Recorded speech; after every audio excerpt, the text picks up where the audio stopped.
Já, velkomin að Rauðaborðinu. Það margt í boði í kvöld. Hérna, aftast í þættinum að þá verða tegnað fyrir femínískar fréttir vikunar. Þá talar María Pétursdóttir við Margréti Pétursdóttur og Andreu Helgadóttur það sem að helst að frétta úr kvennabaráttunni, ekki bara hér heima heldur, víða heim. Síðan ætlar María að tala við Þóru Leósdóttur sem formaður Iðjuþjálfarafélags Íslands og Steinunni Bergmann sem formaður Félagsráðgjafafélags Íslands svona stöðuna á heilbrigðis- og velferðarkerfunum okkar sem veik og kannski gætu veikst enn frekar í framtíðinni því að það ekki alveg fyrir séð hvernig eigi að manna þessi kerfi. Síðan ætlum við að ræða við hagfræðinga ASI, BSRB og BHM. Við komum hingað Róbert Farridsveit, Heiður Margrét Björnsdóttir og Vilhjálmur Hilmarsson sem öllur hagfræðingar hjá þessum samtökum launafólks og við ætlum að tala stöðuna og náttúrulega sérstaklega út frá vaxtahækkun Seðlabankans í morgun. Hvað áhrif það hefur á stöðu launafólks og kannski svona kjara málin í framhaldinu. En við byrjum á fréttum dagsins, María Pétursdóttir. Já, heyrðu, það náttúrulega kannski það sem ber hæst núna vaxtahækkun hjá Seðlabankanum. Hún var nú fyrir séð. Sem var að vísu fyrir séð, já. Hún allir búin að tala það, 0,5% hækkun við mennsa hér. Já, akkurat. En svo þegar hún kom að þá voru harkaleg viðbrögð. Já. Sameinuðust aðilar vinnumarkaðarins. Ekki tíska að segja það núna að það bara nú tósta samin að Halldór Benjamín og verkefnishreyfinguna. Jú, það er svolítið gaman að geta sagt frá því þannig. Já. En já. Það sem þeir að segja og það verður náttúrulega hægt að taka undir það sem að Halldór Benjamín og Vilhjálmur Birgisson og Ragnar Þór og Kristján Þórður og fleiri að segja. Sem að og meiri segja aðdraganda samningana að þá fóru menn á fund til Seðlabankastjóra og voru svona að reyna að ráða í það hvaða rammi væri undir samningunum eða svo væri hægt að hafa undir samningunum án þess að það myndi leiða til vaxtahækkana.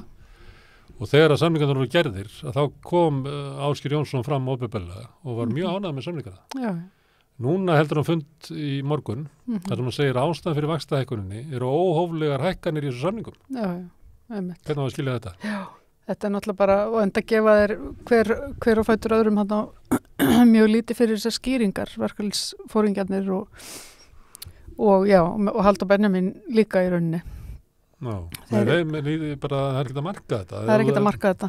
Það breytust ekki samningarnir frá því í desember og þangað til í febrúar. Nei. Þeir eru nákvæmlega svona samningarnir. Nákvæmlega. Þannig hvort það var að trúa Ásgeiri Jónssoni í febrúar eða Ásgeiri Jónssoni í desember. Já, einmitt. Maður að vita það í fremdinni því að það kemur aftur desember og febrúar. Já, einmitt. En hann kvartaði yfir launum. Hann bentir reyndar á eitt sem að við rættum svolítið mikið fram til haustu og þetta kannski að skoða áfram sem eru svona ýmis merki að það sé svona launaskrið af því það náttúrulega þaninn vinnumarkaðurinn, það eru fyrirtækjunum vantar fólk í vinnu, það lítið atvinnuleysi, þannig að undir slíku ástandi þá náttúrulega launa hækka, bara það samkeppni starfsfólk, þannig að það bara bóðið í. Þannig að það eitt að vera, það voru, mér fannst það svona í haust, vera svona merki að kannski að vera að skoða það aftur. Það nefndi þetta og svo nefndi það að ríkisfjármáli væri bara ekki í lagi og það alveg í takt við það til dæmis sem Ásgeir Brynjar hefur komið og sagt við okkur. Það þarf að koma til einhver aðgerð frá ríkisstjórninni, bæði til þess að bæta fólki upp kjara rýrnunna sem kemur í verðbólgunni.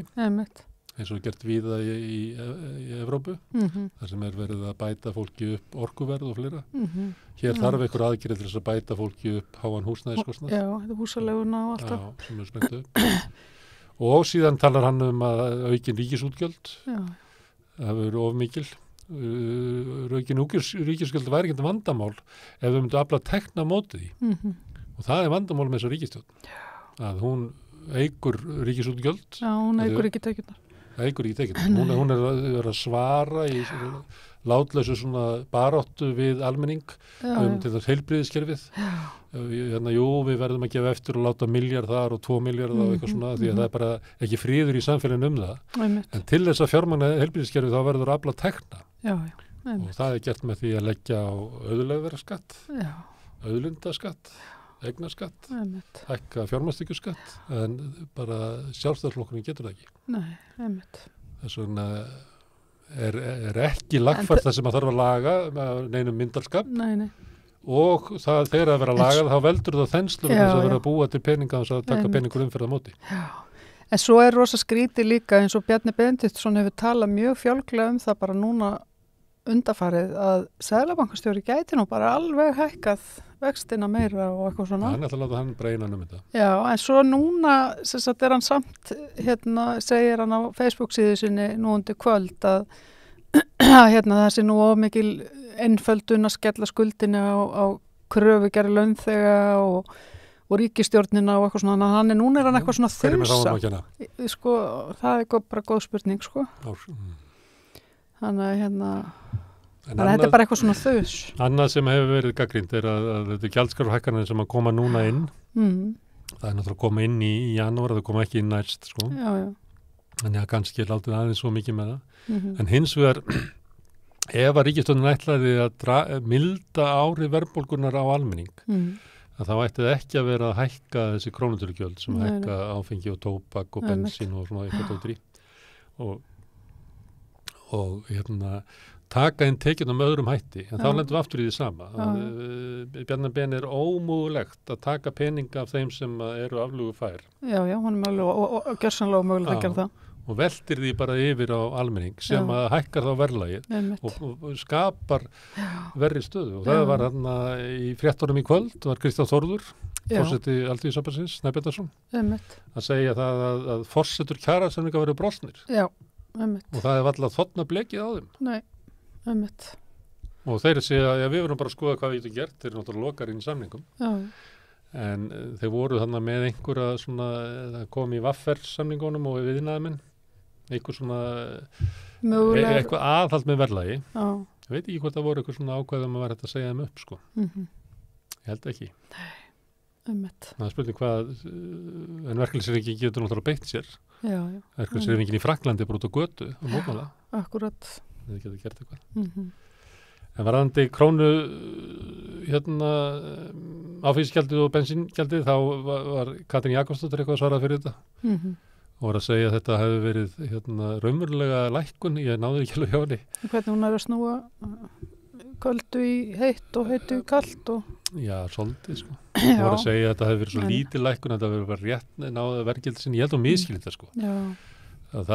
Ríki getur að afla tekna og það ræður í alveg hvort það hækkar sko bensíngjald eða eitthvað sem að vellur út í verðlagið eða tekur bara eignaskatta eða fjármagnstekjuskatt eða leggur á auðlegðarskatt eða ríki ræður því alveg sko. Þú getur alveg tekið skatta sem að vera ekki verðbólguhvetjandi.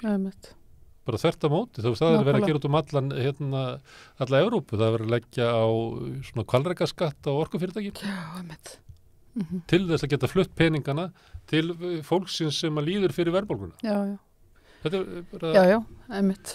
En mér finnst þetta líka, þetta er bæði með ríkið og sveitarfélögin. Það er hægt að búa til mikið fleiri tekjustofna heldur en gert er. Og við erum með lægri skatta á fjármagnstekjur heldur en nágrannaþjóðirnar. Einmitt. Þess utan sko, þú veist, við getum byrjað að bara vera á pari við nágrannaþjóðirnar með það. Það myndi ekkit skapa neitt vandamál. Nei, nákvæmlega ekki neitt. Bankaskatturinn náttúrulega er dæmi um þetta. Það er Ragnar Þór var í dag að benda ykkur á það að vaxtatekjur bankana hefðu aukist 27 milljarða í fyrra. Já, einmitt.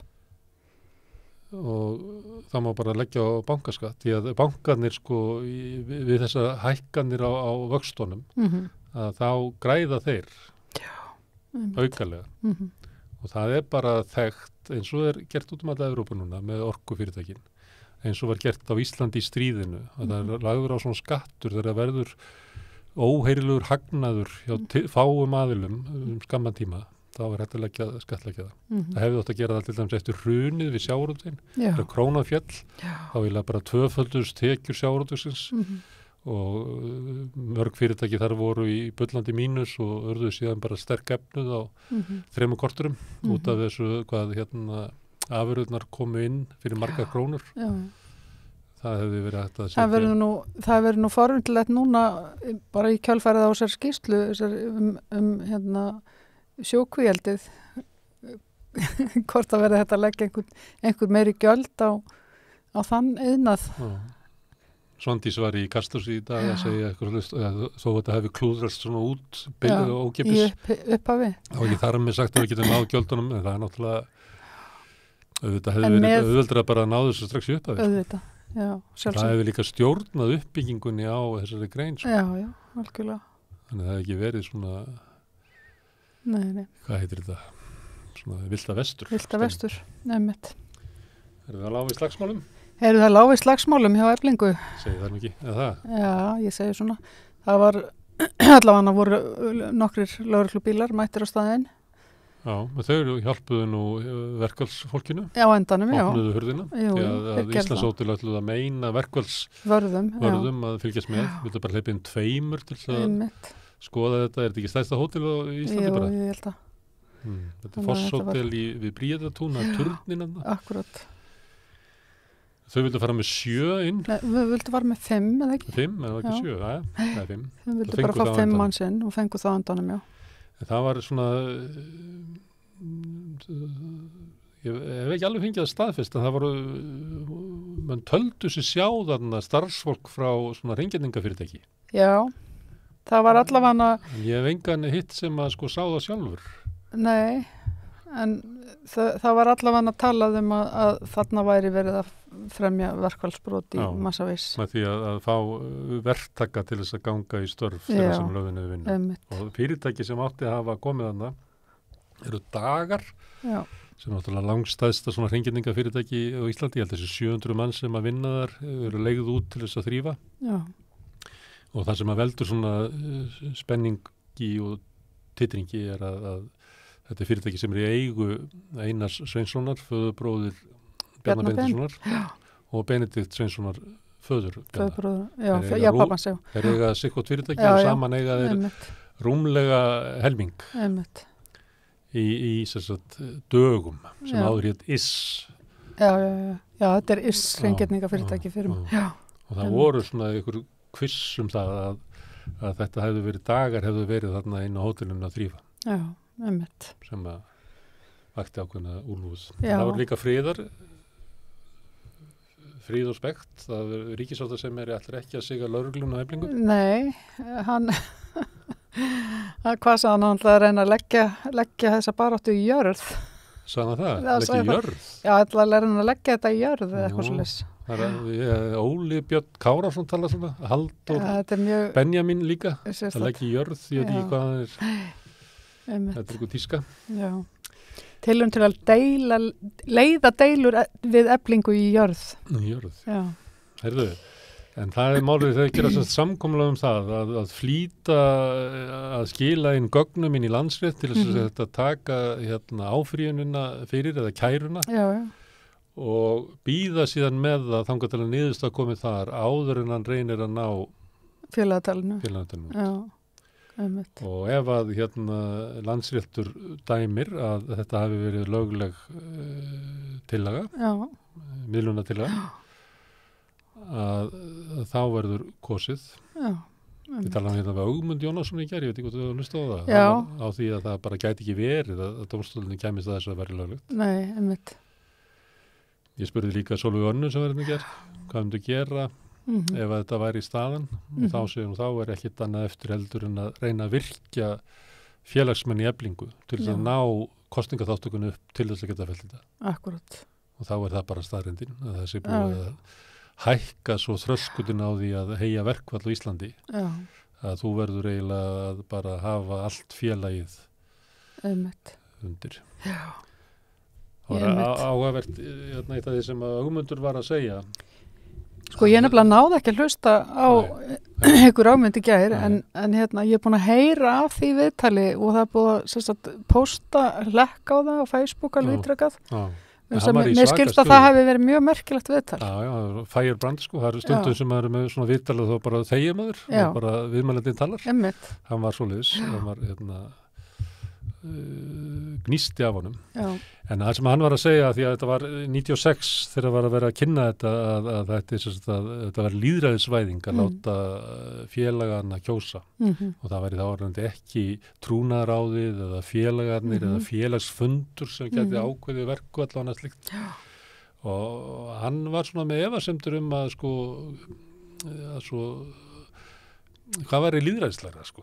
Þetta er svona spurning beint lýðræði og svona fulltrúalýðræði og hann taldi að væri svona, hann saknaðist tíma þar sem að voru tekna svona ákvarðanir á heitum fundum í Austurbyggðarbíó í Dagsbrún og það er ekki endilega víst að sé lakari niðurstað sem kemur út úr þeim fundum, þar sem að menn raunverulega takast á og glíma.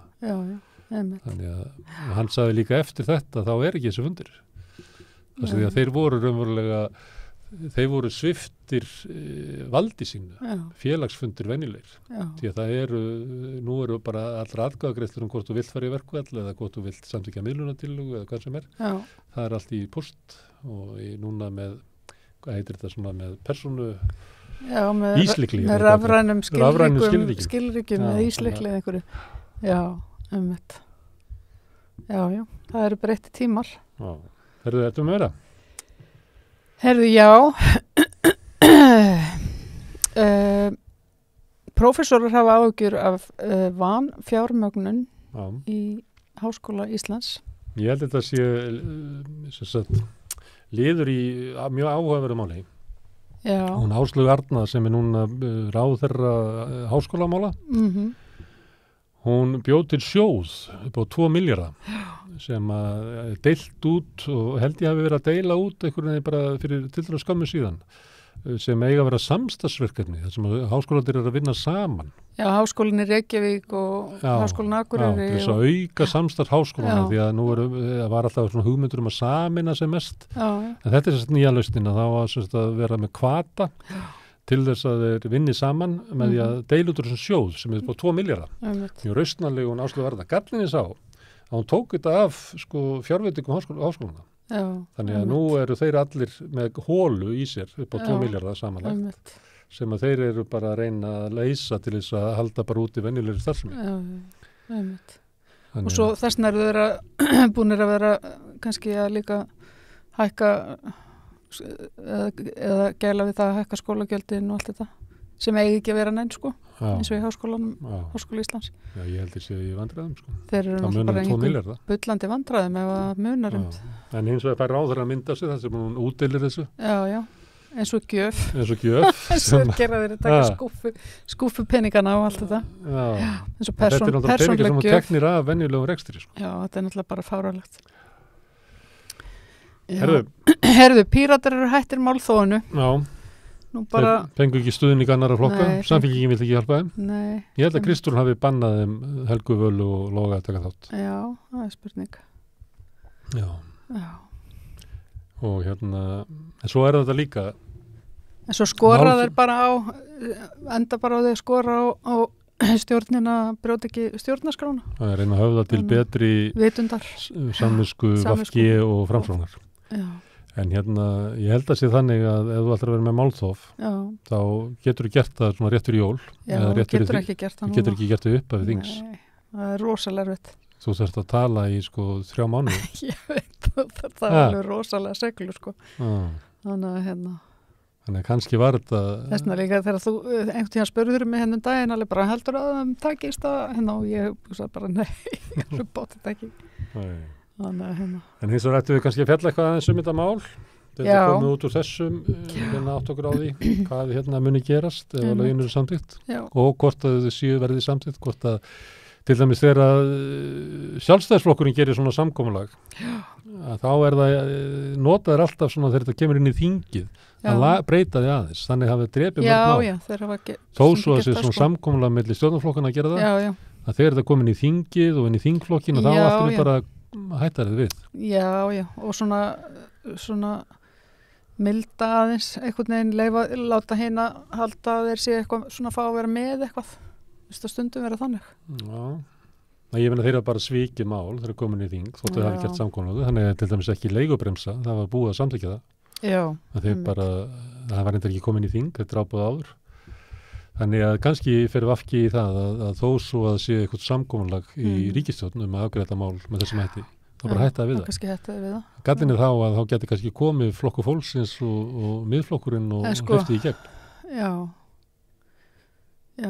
En svo er svo skrítið samt hérna, mér bara minnist þetta var ekki eitthvað viðtal við Katrínu fyrir ekki svo lengur síðan, þar sem eitthvað svona drottningaviðtal, þar sem hún sagði að þessi ríkisstjórn eða þessir formenn þessara 3 flokka hefðu bara lofa því að stinga hvort annan aldrei í bakið.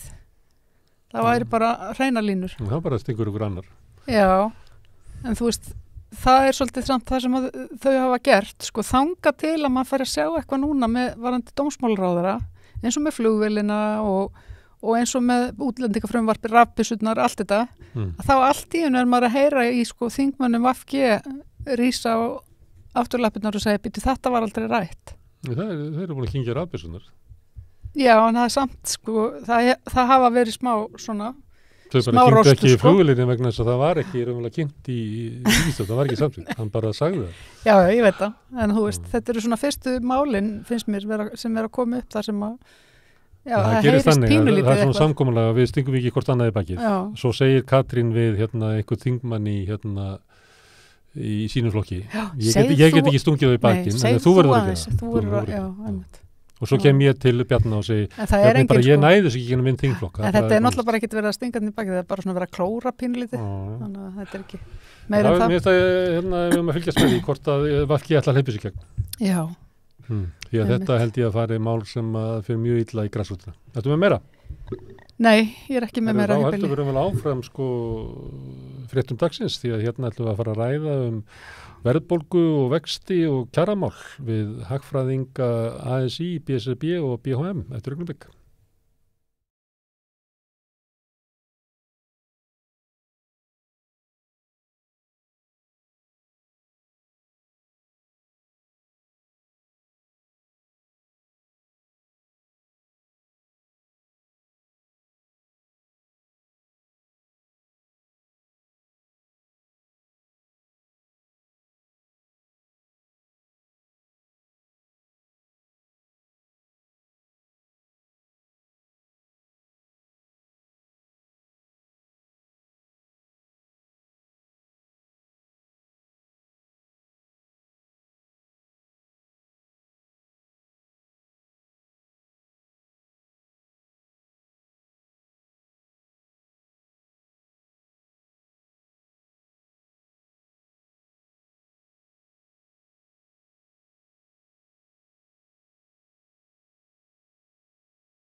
Já, þau eru komin hingað hagfræðingar verkalýðshreyfingarinnar. Bara eins og leggur sig heila. Vilhjálmur Hilmarsson, þú ert frá BHM og Heiður Margrét Björnsdóttir frá BSRB og Róbert Farrisveit frá ASI. Velkomin. Þetta nú svona sann dagur, það byrjaði með vaxtahækkun Seðlabankans.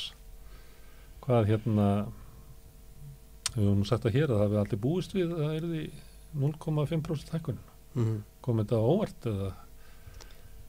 Ég held í sjálfu sér að vaxtahækkun hefur ekki komið á óvart. Við höfum alveg séð það í eitthvað tíma að 90% býst við þessu og það eru ákveðin svona fundamentals í hagkerfinu sem að benda til út frá því þrönga hlutverki sem nefndinni er sett að vextir eru hækkaðir. En það sem kannski kemur hins vegar á óvart er að það er fátt sem hefur breyst þannig séð frá síðustu vaxtaákvörðun og líka þessi að einhverju leyti svona inconsistency í málflutningi nefndarinnar. Að það var talað að vaxtahækkunarferlinu voru lokið, það er búið á vanspáum verðbólgu, trekk í trekk og svo framvegis. Það var svona veldur aðeins fyrir sig með trúveruleika nefndarinnar fram í tíman, þannig að nei, í sjálfu sér koma ekki óvart með þessi stutta svarið. En Ásgeir hafði lýst því yfir í desember að hann væri ánægður með kjarasamningana, en núna í morgun sagði hann væri óánægður með það. Hvað þú að skýra það út, Heiður? Hvað breyttist í kjarasamningunum? Nei, ég held að kjarasamningunum hafi nú ekki breyst, en þetta kannski það sem eins og Vilhjálmur segir, hækkunin sem slík kom kannski ekki á óvart, þó við höfum auðvitað vonast eftir lægri hækkun. Það er kannski frekar rökstuðningurinn og hvernig í rauninni samtali sem átti stað á fundinum, það er svona frekar sem kom á óvart að ég held að upplifun aðilana, þó kannski getur Róbert betur sagt til það, þar sem að ASI var að semja, aldfjölum þar, var að þeir væri rauninni að halda aftur á sínum ídrustu kröfum, voru að semja til skemmri tíma til þess að viðhalda stöðuleika og voru í rauninni að takmarka kröfur sínar í nafni stöðuleika. Og þannig að þetta var greinilega það var upplifun flestra að það væru innan ramma. Þeir fóru á fund við Ásgeir Jónsson í aðdraganda samninganna til að fullvissa sig einmitt þetta. Þannig að já, og í ljósi þess þá er það kannski það helst sem kom á óvart í dag. Það var rökstuðningurinn. Ekki hækkunin. Já. Róbert. Já, ég get alveg tekið undir þetta. Fyrstu viðbröður þetta bara vonbrigði. Við höfum væntingar það að vaxtahækkunarferlinu væri lokið og ég tek undir þetta með rökstuðningin að það hefur í sjálf sér lítið breyst frá síðustu ákvörðun. Launahækkanirnar eru eins og þeir voru þá. Það hækkanir sem kom á áramóti á ríkinu voru fyrir síðar og hefði ekki átt að koma neinum óvart. Þannig að svona stóru tókkraftarnir í hagkerfinu eru óbreyttir. Við hefum viljað sjá bankan bíða og sjálfur sér að horfa á hvernig mælingin mun þróast í febrúar og mars, þar sem við vitum að húsnæðismarkaðurinn er að snúast við. Vaxtahækkanirnar sem hafa komið fram eru byrjar að hafa áhrif, þannig að einhverju leyti hefði örugglega verið að bíða og sjá. En þetta var ekki óvænt. Þú skrifaðir það að talar að verðbólga væri á niðurleið. Já, hún horfðnar til að forsetuna væri það. Já, vissulega, ég get alveg trú að hún aukist í febrúar af því að janúarmælingin og núna ganga útsölu áhrifana tilbaka í febrúar. En þessar stóru hækkanir á húsnæðisverði sem koma síðan í gegnum að rekna á húsalegu í vísitölunni, taktunni þar fer niður og það er það sem er að detta út úr vísitölunni, það er þessar hækkanir á síðast ári. Þannig að verðbólga mun fara niður. Og í raun og Seðlabankinn sjálf sem segi það líklega búin að toppa en kunni að fara að hæga niður heldur en þeir gerðu ráð fyrir. En þinn maður, Kristján Þórður Snæbjörnsson, forseti Alþýðusambandsins, hann var í kvöldfréttunum og hann sagði sagði áðan að forsetur samningana veru brostnar, að það veru breyttar. Hvað skiptir vaxtahækkunin miklu máli varandi forsendur samningana? Hún svo sem skiptir nokkur máli, menna að menn gengur út frá því að þeir væri að auka kaupmátt og ef maður horfir á horfurnar þá getur þessi vaxtahækkun unni gegn því. Þá bara með áhrifin á húsnæðiskostnað. Já, en það þetta býtur ekki alla hópa eins og staðan er í dag. Þetta býtur á þá sem eru með breytilega vexti, óverðtryggð lán. hinir eru ennþá í skjóli. En ekki vaxtakostnaður veltunan ekki bara út í verðlagi til okkar? Seðlabankin segir að eftirspurnaráhrifin eigi nú að vera yfirsterkari heldur en þeim kostnaðaráhrifum. En aftur á móti veltur þetta við getum alveg séð fram á þetta hækku til leiguverð til dæmis. En hugmyndin var að ykkar sambönd sem eru núna komin í bandalag, BHM og BSRB með kennarasambandinu, að þið ættu raunverulega svona ganga eiginlega inn í þá samninga sem að væri búið að leggja línunar með samningi starfsgreinasambandsins og síðan sem verslunarmenn og iðnaðarmenn gengu inn í að einhver leyti. Það hlýtur að vera erfiðara núna ef að þeir sem gerðu þá samningar að segja að forsetan séu breyttar. Þá erfiðara að sjá að það gerist einhvern veginn svona automatísm. Ég heyrði það þegar ég talaði alltaf Sonju að það væri eiginlega svona, menn væri svona búin að tala sér inn á það að gangi inn í skammtíma samning svona svipuðum forsetum og þetta. Verður það ekki erfiðara þegar forsetur eru svona breyttar? Já, það er nú yfirleitt alltaf verið mjög erfitt að taka bara við dílnum frá ASI sko. Ég veit nú ekki hvort að það veri lendingin en við deilum hins vegar sko, þeirri sýn að við viljum tryggja kaupmáttavernd fyrir opinbera starfsmenn. Hvernig ætlar að gera það? Já, það með því að ná hagfelldum samningum sem að brúar bæði þá verðbólgu sem að áfallin frá því við fengum síðustu launahækkun og þá verðbólguspá sem við horfum fram á. En samningarnir sem við búið að gera, þeir ná þessu ekki? Þeir náðu fyrir, það er að segja að það er náttúrulega mikil óvissum verðbólguna með þá verðbólguspá sem við horfum fram á. Róbert getur kannski þá leiðir mig bara, en til dæmis taxtahækkarinnar virðast vera að ná kaupmáttavernd fyrir þá hópa. Sem eru þá með svona kringu 400-450 krónur á mánuði.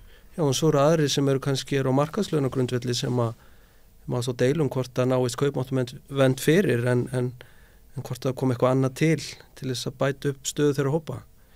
Þannig út frá því sjónarmiði þá það sýnist mér að kaupmáttaverndin sé að nást í mörgu tilfellum í þeim samningum sem ASI gerði en Róbert veit meir það. Róbert, það þannig að það enn útlit fyrir, það hefur svo sem ekki breyst öllu leyti, það enn útlit fyrir að það verði kaupmáttur á tímabilinu en þetta verðbólgur og óvænt mun meiri þá getur það breyst en á tímabilinu þá ekki þá bæta þá kaupmáttarrýtun sem hafi verið fram að samningum? Nei, framsýna væntingarna voru það að verðbólga yrði mann ekki alveg töluna milli ársfjórðungarna kringum rúmlega 5% ef maður rétt þegar samningarna voru gerðir. Á þessu ári 5,6 og 7,6 á síðasta ári, það reyndist vera 9,6 og nú stefnir í 7,6 eða 8? Já, en frá þá fjórða ársfjórðungar næsta ári, þá þessi framsýni var það að það er rúmlega 5% verðbólga. Þar sem þungina verðbólgunum væri nú þegar komið fram og kaupmáttur myndi nást með þessum samningum. Ok, en verðbólgan, hún er óvinnurinn. Já, en það má kannski tækla hana á margan hátt hins vegar. Já. Og þetta dugar ekki að vera bara að hækka vextina? Nei, og það sem man kannski skiptir líka máli er hvernig gæðunum er skipt. Að það virðist vera, það er mikið þensla í hagkerfinu. Hagnaðartölur hafa sýnt fram á gott gengi fyrirtækja. Stjórnvöld hafa ekki verið að hækka skatta á þau fyrirtæki og eru þar með ekki að tryggja tekjustofna sína eða styrkja með þeim hætti. Og í rauninni ekki að styðja heldur við baki á þeim sem að verðbólgan bitnar verst á og það er kannski það sem að er erfitt svona að horfa upp á núna því að til dæmis sem hún nefnir skýrslu sem að Katrín Ólafsdóttir gerði fyrir þjóðhagsráð þar sem að segir að við séum þá með peningastjórnina sem hafi það þrönga markmið að viðhalda verðlagi og þegar það er almennt tæki, þegar að hækka stýrivexti hefur áhrif á alla, það hefur áhrif alveg saman hvað tekjur út með. Þau geta ekki í rauninni pinpointað fyrir ólíka hópa, en þá verði stjórnvöld að koma til og hjálpa þeim hópum sem að þessa breytingar hafa neikvæð áhrif á. Og það er það sem við höfum ekki verið að sjá. Það vantar þessi viðbrögð og styrking við þá hópa sem að þetta hefur neikvæð áhrif á. Katrín myndi segja að við hækkuðum húsnæðisbætur. Við settum með 3. skattþrepið og reyndum að verja lægslaunuðu með gennum skattkerfið. Já, það hefur ýmslega gert, en verðbólgan er líka búin að hækka nokkuð mikið og eins og því að nefnir húsnæðisbæturnar, þær hefur rauninni setið eftir, þannig að það var kannski svona ákveðin leiðrétting sem var að leiðrétting aftur í tíman í rauninni. Þannig þeir eru sammála þessu að það vanti að bæta fólki kaupmáttarýritunar sem verðbólgan veldur. Það er náttúrulega markmið á endanum er að bara í kjarasamninga fólk verði að minnstakosti jafnvel statt og var áður og svo stuðla kaupmáttar aukningu. En hvað, mér langar nú bara aðeins að kommenta á þetta sko með aðeins ríkisfjármálun og forgangsröðunina. Það er alveg áhugavert sko með hallan á ríkisfjármálunum að hann skuli vera 3% af landsframleiðslu.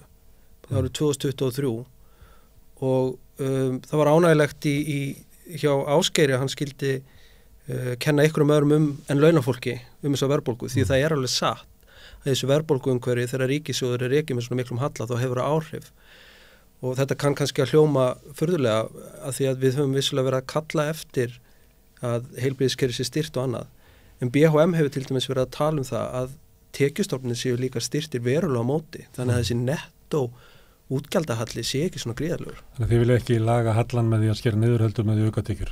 Já, það þarf að auka tekjur og umfram það vegna þess að þú vilt auka tekjurnar, auka útgjöldin enn meira til þess að bæta þeim upp rýtununa sem hafa orðið verst úti.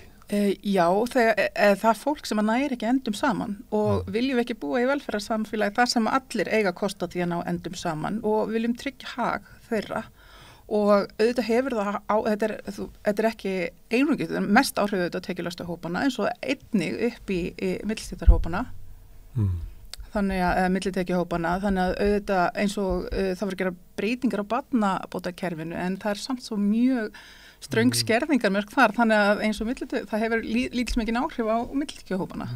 Og eins og er í húsnæðiskerfinu að það byrjar að skerðast mjög hratt. Það er eiginlega áður en að fólk á fyrir mat út mánuðina þá byrjar að skerðast húsnæðisbætunar. Já, og eins og peningamálin sem komu út í dag og maður kannski nefna það sem komu út samfara vaxtaákvörðuninni að það er í rauninni rætt að það sé þensla allstaðar og það þurfi einhvern veginn að stoppa einkaneysluna og alltaf tala einkaneysluna en ef þú lítur á tölurnar þá er einkaneysla í rauninni almennings að dragast saman á síðustu mánuðum og það eru bara myndir og gögn í það í peningamálum útlán er að minnka, ný útlán til einstaklinga eru að minnka og fólk hefur síður tök á því að taka útlán. Hvað er þá að vaksa?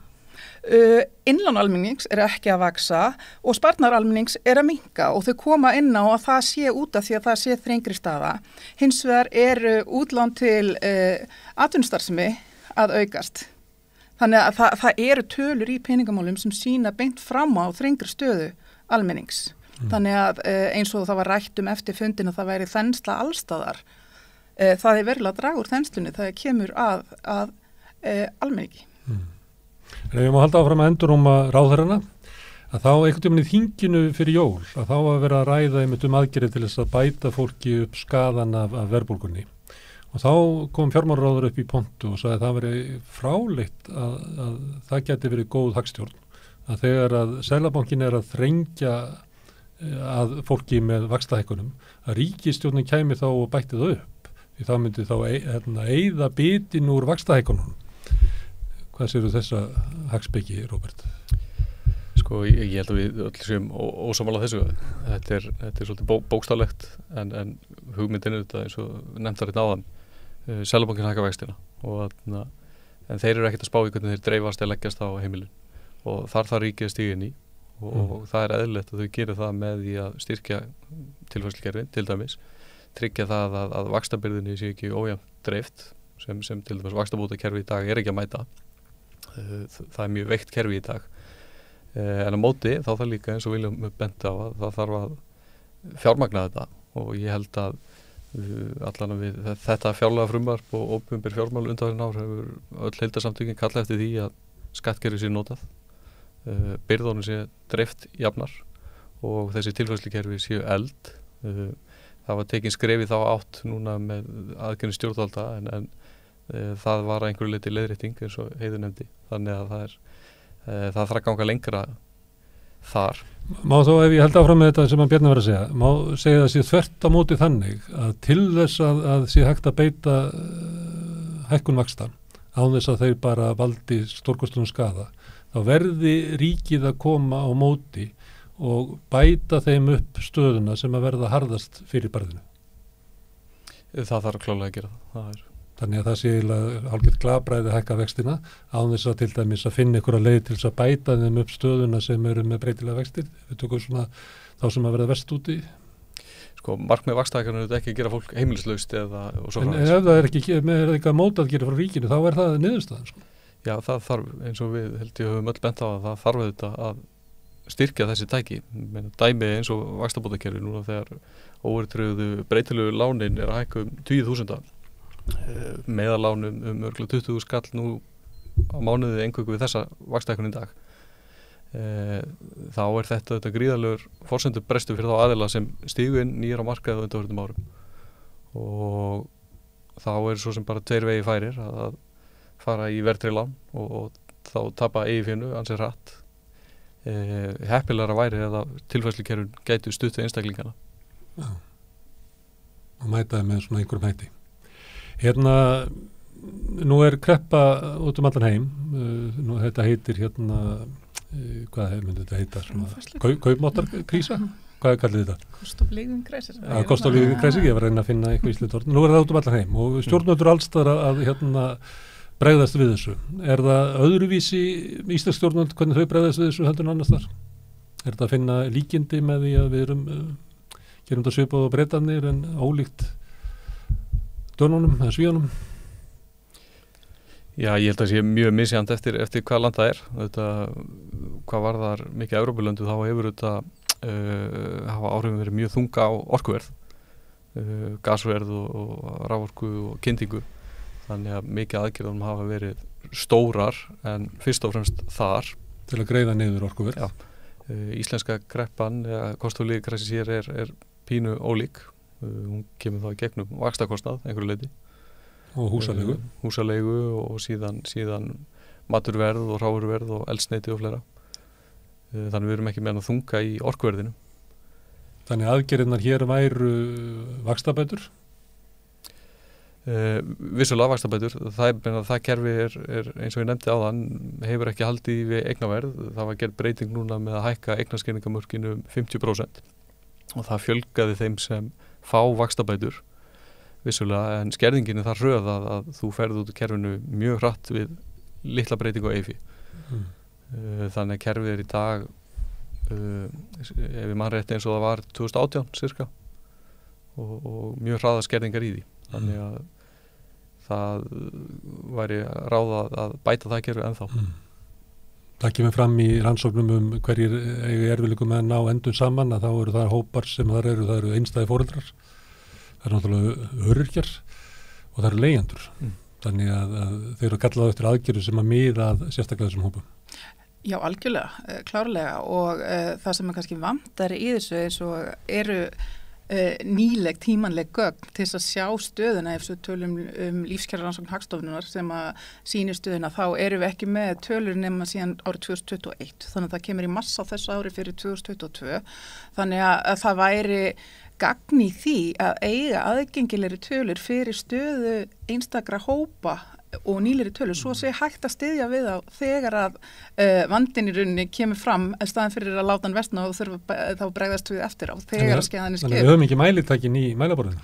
Við höfum einhver, en þau mættu sannarlega að vera betri og ef við tölum eins og Seðlabankarnir í dag að þau eru að tala gagnadrifnar ákvarðanir það eru 300 mann sem vinna í Seðlabankanum sem er til fjármálaeftirliti kemur þar inn og það er fullt af gögnum þar inni, við erum líka með Hagstofuna og það væri akkur í því að vera með tímanlegri gögn sem að gera þá stjórnvöldum kleift að bregðast við en að samaskapið þá myndi maður vilja sjá eins og núna þegar að þessi ákvörðun kemur að það kæmi strax einhver viðbrögð frá stjórnvöldu sem væri ekki það að verja heldur bara hvernig ætlum við að bregðast við þessu.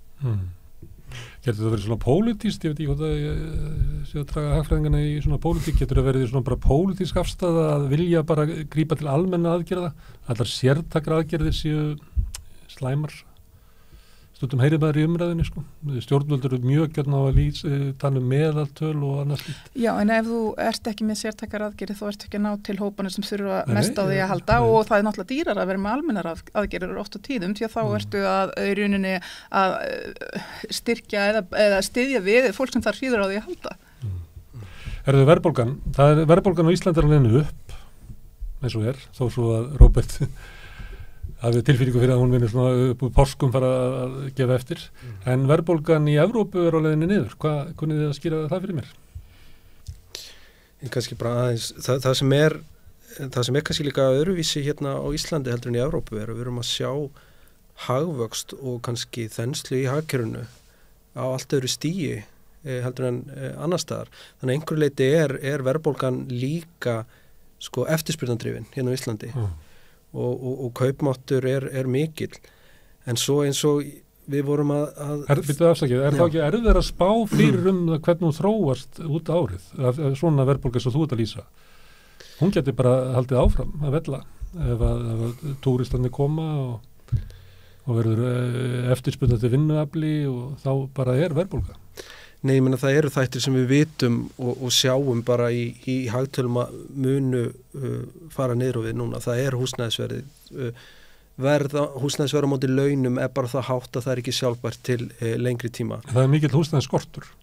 Já, en hins vegar hefur frambóðið sko margfaldast bara frá 2021, þannig að það kemur á móti og svo erum við líka að sjá að þessi innflutta verðbólga er í rénum. En það sem er líka áhyggjefni og bara fær aldrei neitt sess þessi fákeppnisrenta sem í atvinnugreinunum og Seðlabankinn sagði það á einum stað það var eiginlega bara falið í peningamálum að það kemur þeim á óvart hvað verðbólgan sem sagt að fyrirtæki að velta kostnaðarhækkunum í mjög miklu mæli út í verðlagið og það er ekkert að sjá að það sé endilega réttlætilegt í öllum tilfellum þó svo eins og Seðlabankinn segir sko það sé eðlilegt framboð eftirspurn en hvort það sé réttlætanlegt það sko við þurfum að fara aðeins líka að tala fákeppnina og álagninguna þannig að já og skoða þá kannski sérstakka hópa alveg svo við skoðum þá sem að verða fyrir þessu kannski ólíkt hvernig bara afkoma fyrirtækja algjörlega.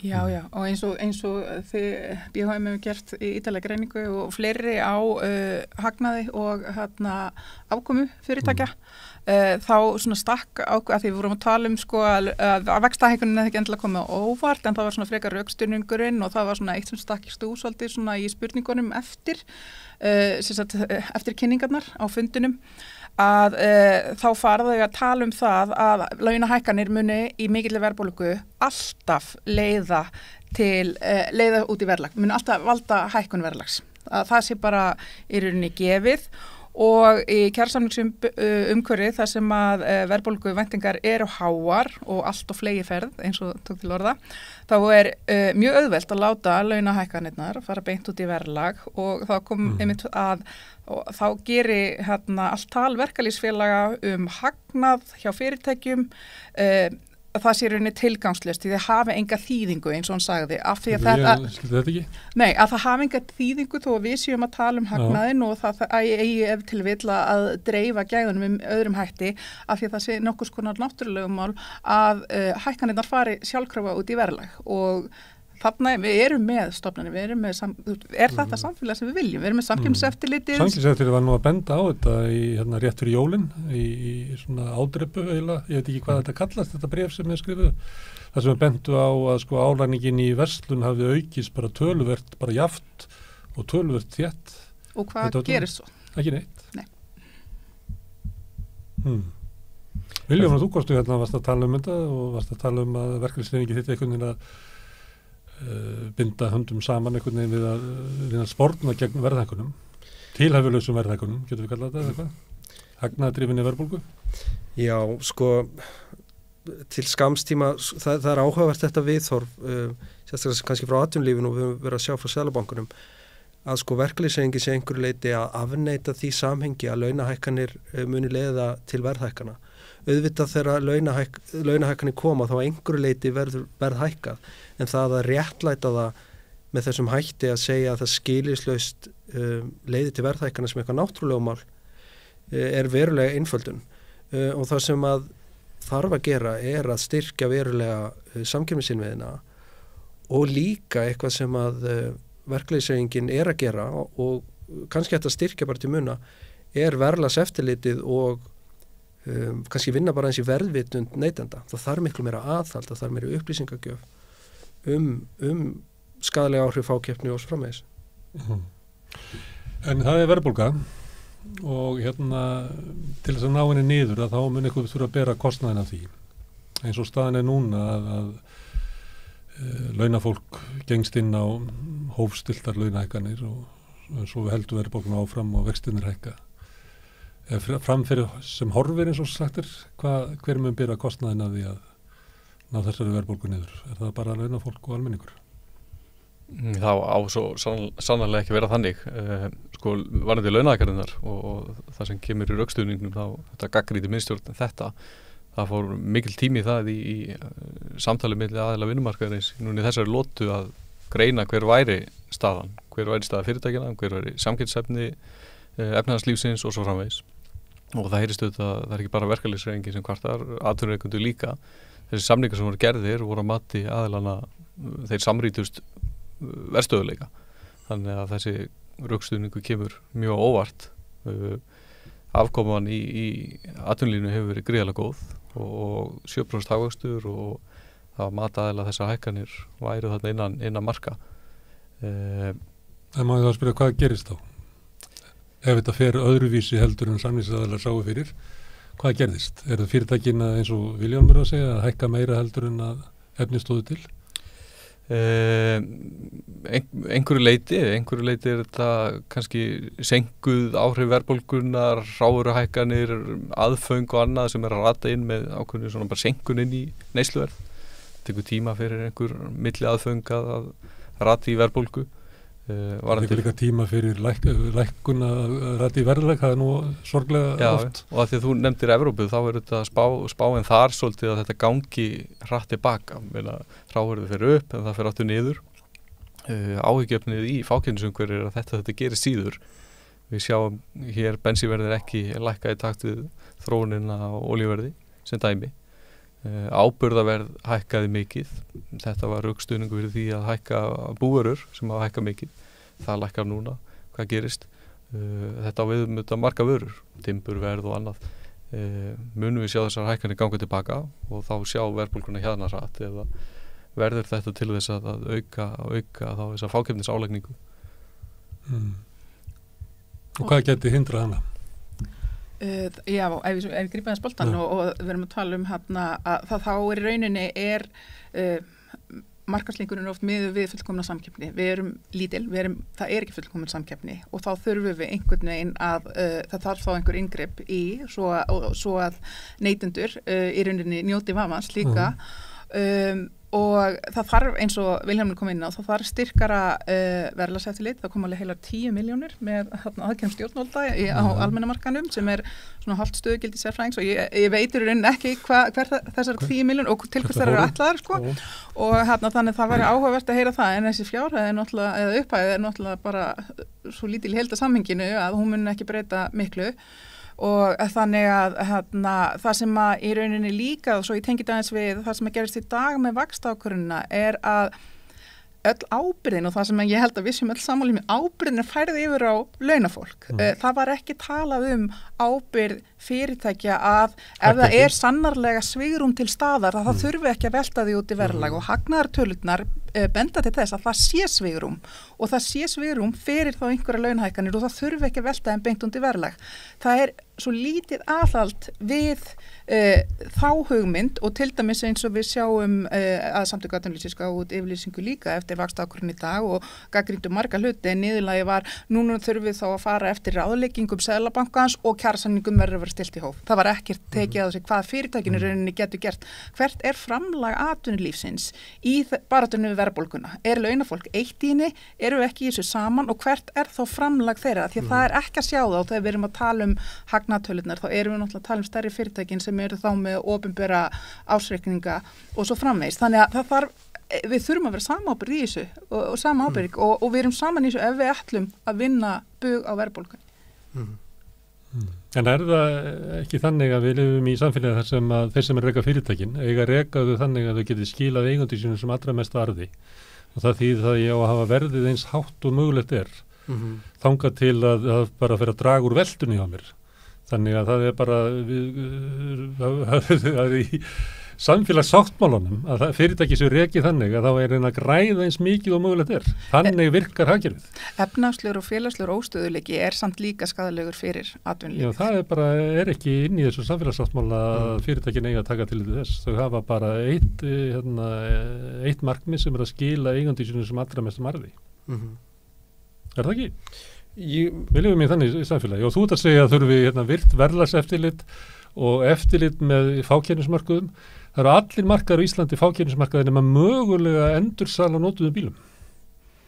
Þannig að þú ert eiginlega að boða eitthvað þetta eru mikla breytingar í samfélaginu sem að yrða að verða áður en að... Og þú ert að tala um svona dagvöru og annars slíkt. Það eru þetta meiri samkeppni hjá minni fyrirtækjum oft og einyrkjum og öðru slíku. En ég get þetta dagvaran, ég get þetta tryggingarnar, ég get þetta olían og ég get, þú kannast þetta. Og þessi stóru póstar, En þessu tengt að samstagsfélagi mínir hafa átt heima í Svíþjóð og fylgjast mikið með þjóðfélagsumræðinu þar og það svona megin munur þar og hér að þar talað fyrirtækin, því velt yfir á ábyrgð fyrirtækina, hvað ætla fyrirtækin að gera? Sú umræð ekki í gangi hér það hvað ætla launafólk að taka á sig? Virðisteknin ekki, má bæta við í tísku hérna að tala um verðmyndun svona í breiðu samhengi. Það einhvern veginn alltaf að tala um verkleysveiginguna og ég veit ekki hvort þessi sérstaklega strategíst hjá Seðlabankunum alltaf að sumum finnst tala niður til verkleysvegingarna, sérstaklega á þessum tíma. Man alltaf gerir sér grein fyrir að hluti af þeirra hugsun að koma með eitthvað sem þeir sjá sem hótun inn í kjarasamninga og annað, en ég veit ekki hvort þessi strategíst. Og eitt sem ég langar að segja annað með verðlagið. Hversu reglubundið hið opinbera að hækka sem þá alltaf í janúar. Fyrirtækin hafa væntingar það að verðlag muni hækka 5-10% í janúar hvert ár. Ég held að vera mjög ráðlega fyrir þið opinbera að ef á annar borð þarf að hækka að dreifa þessi yfir árið. Því að þau okkar sem að kannski fara út á nýjársdag og fá sér skyndibita annað, þau taka eftir því að verð hefur alltaf hækkað 5% í öllum fyrirtækjum, í öllum veitingastöðum óháð efnahagsástandi. Þetta svona það setur ákveðið signal verðhækkanir. Má ég spyrja aðeins út í þetta, hvernig þetta gæti verið? Af því að þið eru að tala að sömuleyti lýsið í samfélagi sem ég þekki, þar sem að bara fyrirtækin bara hækka verðið og launafólki skammað með seðlabankastjóra og stjórnvöldum. En þið eru að tala að fyrirtækin ættu að taka ábyrgð. Hvernig virkar það? Hvernig myndi þetta verðlagseftirlit, hvernig virkar það? Því að þú vísa til Svíþjóð og svona, þetta bara að breyta, tala um ólíkan kúltúr í umræðinni. Já, ólíkan, því að... Þá myndum við fara að tala að við þurftum eiginlega að fara að tala þetta við börnin í 10 ára bekk til þess að reyna að breyta íslensku kúltúr. Hvað getum við gert til að snúa því við hver ber ábyrgðina á verðbólgunni og þannig að það virki, þannig að verði hækki? Við þurfum auðvitað að taka samkeppni alvarlega og reyna að nýta hana og auka hana þegar það hægt. Við sjáum það þegar markaður það sem samkeppnin eru aukist, ef ekki aðhald frá erlendu fyrirtækjum, nýjengum á markaðu og annað. Það leiðir til ábata fyrir neytendur og svona, tilfinningin núna ákveðin svona líkil markaður eins og þú nefnir, fákeppnin sé orðin slík að svona hvati samkeppninnar sé ekki að virka lengur. Og eins og við vitum öll Já, við vitum það bara og sjáum það eins og til dæmis í olíuverðinu núna sem ekki að lækka í taktið lækkanir á heimsmarkaði. Þannig að ég held að það sé fyrsta skrefið að sækja í að reyna að hrista upp í þessum mörkuðum. Og hver getur gert það? Samkeppniseftirlitið? Já, stórt þau spurt.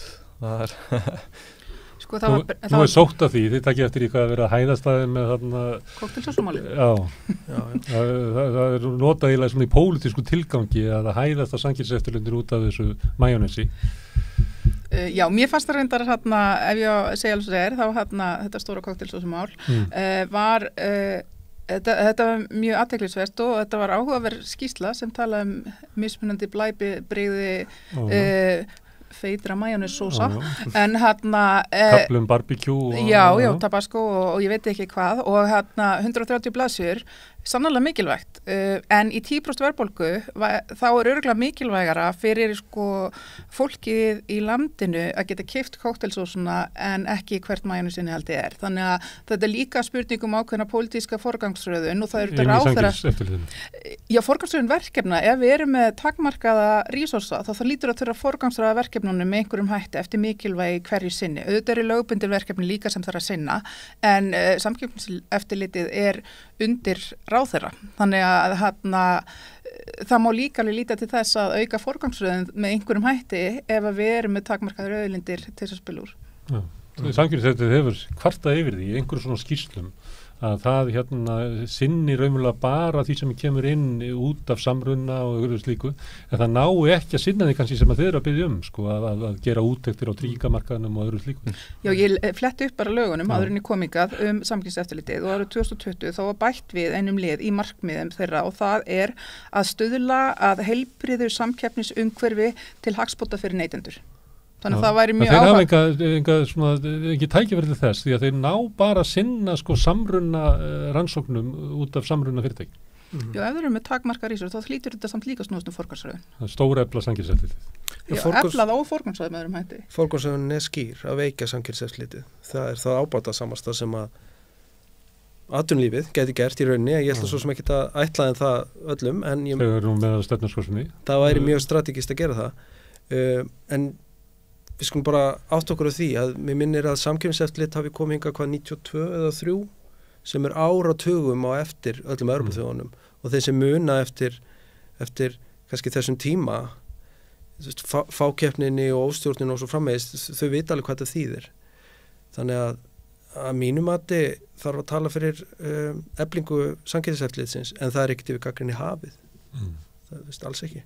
En það er verðlagseftirlit og annað slíkt, það eru ýmist tillögur eins og til dæmis leigubremsa eða leiguþak sem hefur komið inn sem er mikil andstæða gegn með þessi inngripin í markaðin og frjálsa samning og annað slíkt. Þannig ef að verkefnishreyfingin á að berjast fyrir eflingu samkeppnisstofnunar, aukis verðlagseftirlits, verðlagshafta eins og það ætti kalla leiguþak, að þá er það eiginlega gegn svona straumi almennu stjórnmála sem eru frekar í hináttina. Sko ég held að þú vísar í leigubremsu og ég held að svona samfélagið sé fara átt að segja á að það sé þörf að innlega einhvers konar skýra leikreglur á þessum markaði og eins og í flestum Evrópuríkjum eru einhvers konar reglur sem ákveða hvernig lega getur hækkað. Maskína gerði könnun á þessu og ég held að það hefði verið 73% sem voru hlynnt bæði leigubrems og leiguþaki. Það munaði að því að verið 72 og 73, ég man ekki hvort á hvað.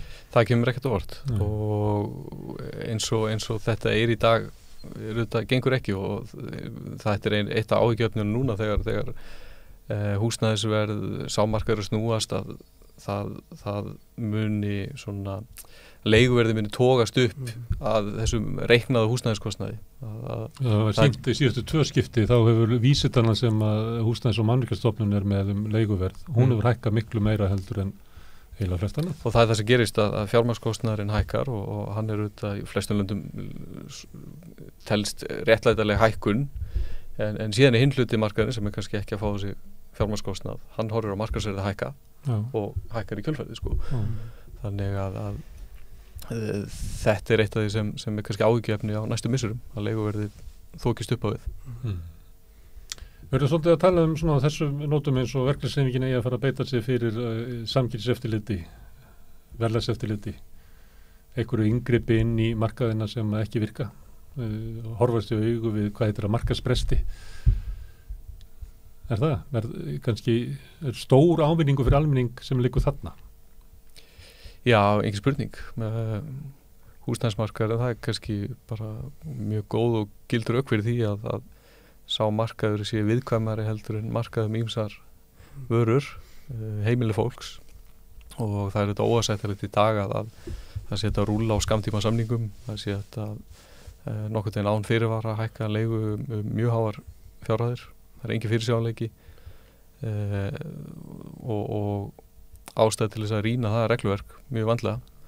Það hefur skort pólitíska vilja að gera það er alveg ljóst. Og við erum fleiri markaði? Já. Eins og?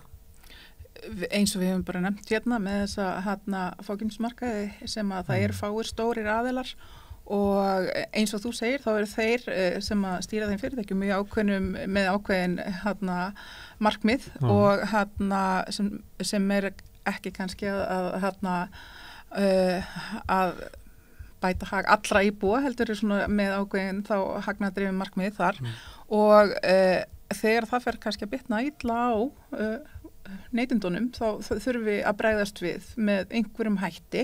Við auðvitað viljum við samt líka hafa heilbrigð fyrirtæki sem að geta starfað hérna og því við þurfum á þeim að halda en við erum bara að tala ákveðna sanngirni á þessum tímapunkti og í 10% verðbólgu og ef þá að reyna og að tækla hana að það sé ekki bara launafólk sem gera það heldur að fyrirtækin leggi líka sitt áræðna til þess. Ég er bara velta fyrir mig hvernig það getur litið út sko, því að við sem að lifum inn í fákeppnismarkaðnum sko, þannig að við getum ímyndað okkur geta það verið þannig að segjum í olíufélögin að ef að þið lækkið ekki álagningun ykkar á bensínið að þá hótum við því að setja á okkur ekstra skatt. Er þetta svoleiðis stemming? Ég svo sem, aðeins kannski bara peka þetta upp. Ég held að þetta sé mjög flókið mál en þegar kemur að svona nauðsynjavörum sem eru bara grunnnauðsynjar eins og húsnæði og til dæmis þá veltir maður fyrir sér hvort að óheftur markaður og markaðslögumálin eigi að gilda í öllum tilfellum. Það eru 2 skólar í þessu, þeir sem að halda að óheft markaðsöfl hámarki ábata allra og þá þurfa að gera ráð fyrir allir hafa sömu tækifæri og svo framvegis og þeir hinir sem að telja að það þurfi að beita skattkjörunu og ríkisengripum sem að algjörlega í þessu tilfelli. Til dæmis með húsnæðismarkaðin þá hefur það verið í öðrum Evrópuborgum.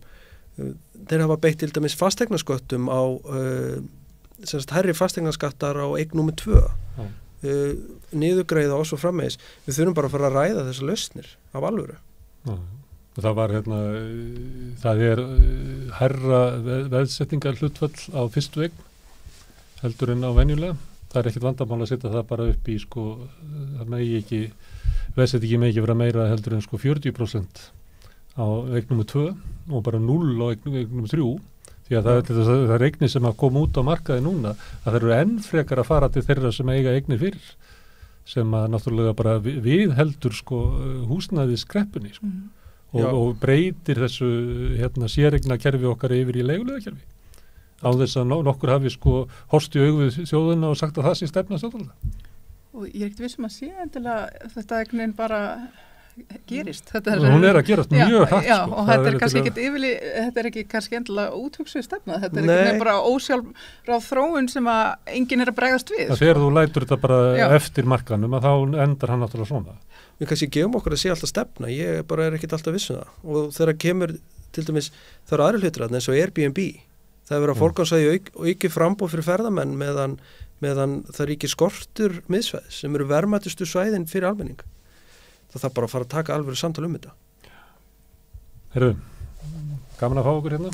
Ég veit ekki hvort að þeir eru kannski sitið oft saman á fundum okkur staðar. Nei, örugglega of sjaldan. Þeir eru alltaf velkomin hingað. Takk fyrir. Herðu, þetta voru hagfræðingar vinnumarkaðarins, Vilhjálmur, Heiður og Róbert.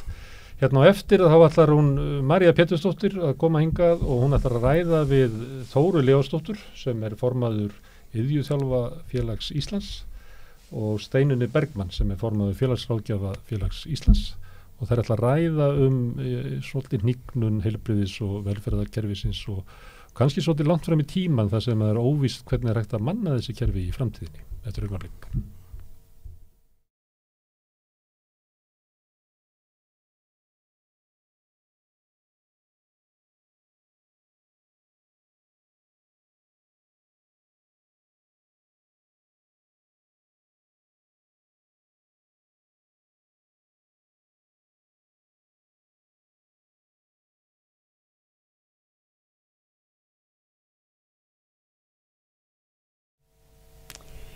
Já, hér við Rauðaborðið eru sestar hjá mér, það er Steinunn Bergmann og Þóra Leósdóttir en þær eru annars vegar formenn sjúkraliða ekki Iðjuþjálfa félags Íslands og félagsráðgjafa félags Íslands og þið voruð að skrifa grein núna á dögunum í Vísi sem að undir titlinum þetta reddast ekki, þar sem að þið eru að fjalla bara heilbrigðiskerfið og hvernig þið talið sko velferðarkreppu og eru það að rekja svona ýmsan vanda sem að velferðarkerfið og heilbrigðiskerfið stendur frammi fyrir. Hvað ef að þið segir mér aðeins svona frá greininni svona í stuttu máli, þið komið inn á bara COVID og hvernig, hvað hefur verið að gerast? Þið talið auðlind heilbrigðiskerfisins, það sé starfsfólkið. Já. Og hvað, erum við að sjá hrun í þeirri auðlind? Já, við auðvitað sjáum það sko að heilbrigðisstéttir hafa til margra ára vakið athygli á því að það skortir fólk og það er ekki nóg margir sem er að mennta sig í heilbrigðisvísindunum og það er auðvitað margt sem kemur þar til.